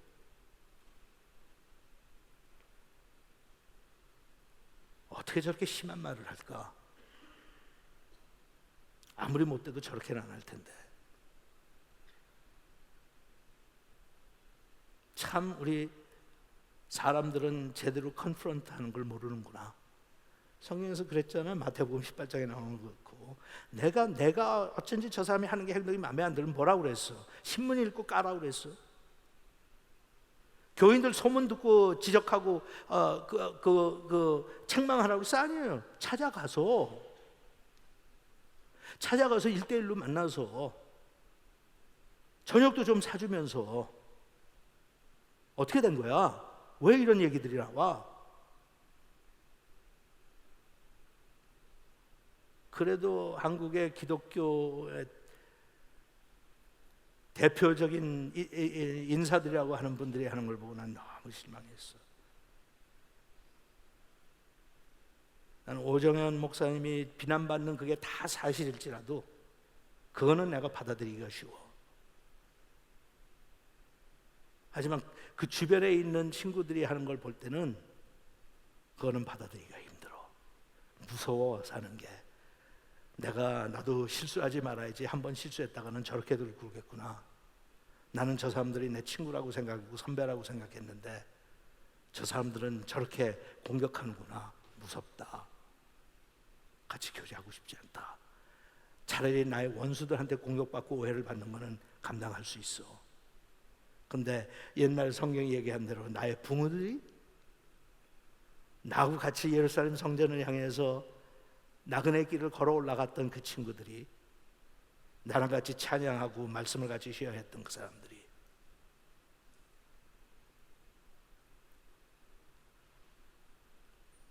여러분들은 좋은 친구 사귀어요. 내가 힘들 때 아무리 사람들의 말이 있지만 사실을 확인하고 그리고 권면을 하든지 지지를 하든지 할 수 있는 친구들. 바울과 베드로는 그런 사이였어. 그런 사이였어. 얼마나 행복했을까. 둘이 이런 문제가 생길 때마다 해결하면서 집으로 돌아가는 발걸음이 얼마나 가벼웠을까. 그리고 그들의 뒷모습을 바라보는 교인들이 얼마나 행복했을까. 우린 참 복받은 사람들이야. 저렇게 훌륭한 지도자들을 우리가 모시고 사니 우린 정말 행복하다, 그지? 세상 사람들은 저렇게 해결 못하는데 저분들 좀 봐. 저렇게 해결하네. 저 담대한 모습이 보기 좋고 저 겸손한 모습이 보기 좋다. 참 멋지다. 그러면 그 감동을 받은 제자들과 교인들이 얼마나 자기 삶의 현장에서 그렇게 살아가려고 몸부림을 칠까. 같이 기도해요. 아버지 하나님, 여기가 너무 좋습니다. 좋은 거는 하나님의 말씀을 생각하는 대로 전해도 오해받지 않고 반대의 목소리가 크지 않은 채로 그냥 내가 생각하고 내가 느끼고 내가 경험했던 하나님을 같이 나눌 수 있는 이 자리가 너무나도 좋습니다. 세상 사람들이 알지 못하는 천국이 바로 여기고 서로 사랑하고 섬기는 사람들이 모여있는 이곳이 세상의 희망입니다. 살다 보면 갈등도 생기고 힘든 일도 생기고 오해도 받고, 그렇지만 그런 것들이 저희들의 서로 소유하고 있는 사랑을, 또 우리가 받은 사명을 욕되게 하거나 포기하지 않도록 하나님 저희들 잘 지켜주세요. 갈등과 틈타는 어려움이 있는 그런 순간순간마다 교회가 진통을 앓을 때, 교회가 아파할 때, 혼동스러울 때 하나님 저의 마음을 하나님께서 다스려 주세요. 내가 너희를 용납한 것처럼 너희는 서로 용납해라. 내가 너희를 사랑한 것처럼 너희들 서로 사랑해라. 그리고 내가 너희를 용서한 것처럼 너희도 꼭 피차 서로 용서해라. 이것이 너희를 향한 하나님의 뜻이니라. 하나님 사랑하고 하나님의 자녀된 내 이웃을 사랑합니다. 더 이상 아프지 않았으면 좋겠지만 세상은 여러 가지 면에서 우리에게 상처를 주고 아픔을 줍니다. 그건 피할 수가 없지만 그런 일을 당할 때마다 하나님의 친절한 오른손으로 저희들을 하나님의 가슴에 품고 희망을 잃지 마. 아직도 될 거야. 너네도 그렇게 살라고 노력하고 몸부림쳐. 내가 포기하지 않으니까 너도 절대로 포기하면 안 돼. 난 너 사랑한다. 원기야, 나는 그 오래전 1976년 8월 13일 너를 찾아올 때 사랑한다고 고백했던 나는 지금도 똑같은 심정으로 너를 사랑해. 볼 때마다 신통하고 가끔 가다가 너는 나의 가슴을 아프게 하지만 나는 절대로 너를 버리지 않을 거야.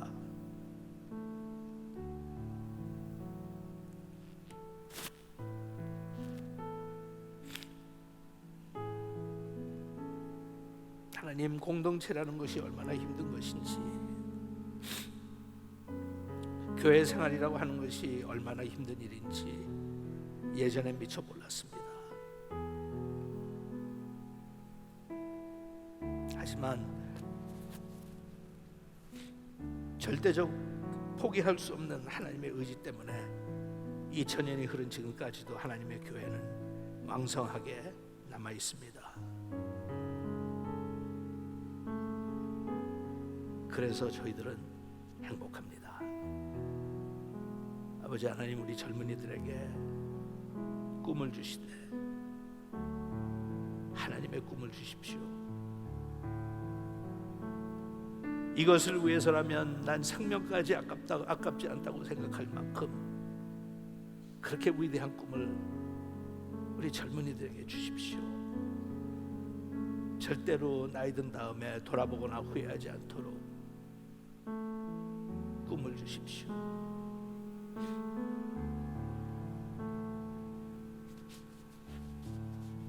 나를 살리셨던 하나님께서 내 앞에 있는 이 젊은이들을 살려주세요.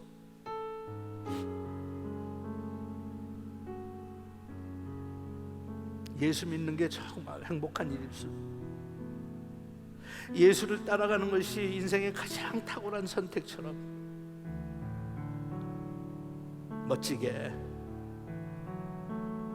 내 자신 부인하고 십자가 짊어지고 예수님을 따라갈 수 있는 그런 예수의 혁명이 우리에게 이루어지도록 소원합니다. 하나님 위해 살게요. 하나님 위해 죽을게요. 부르신 곳에서 최선을 다해서 충성할게요. 본질에는 일치를, 비본질에는 자유를, 이 모든 것에 사랑을 잊지 않고 살겠습니다. 예수님의 이름으로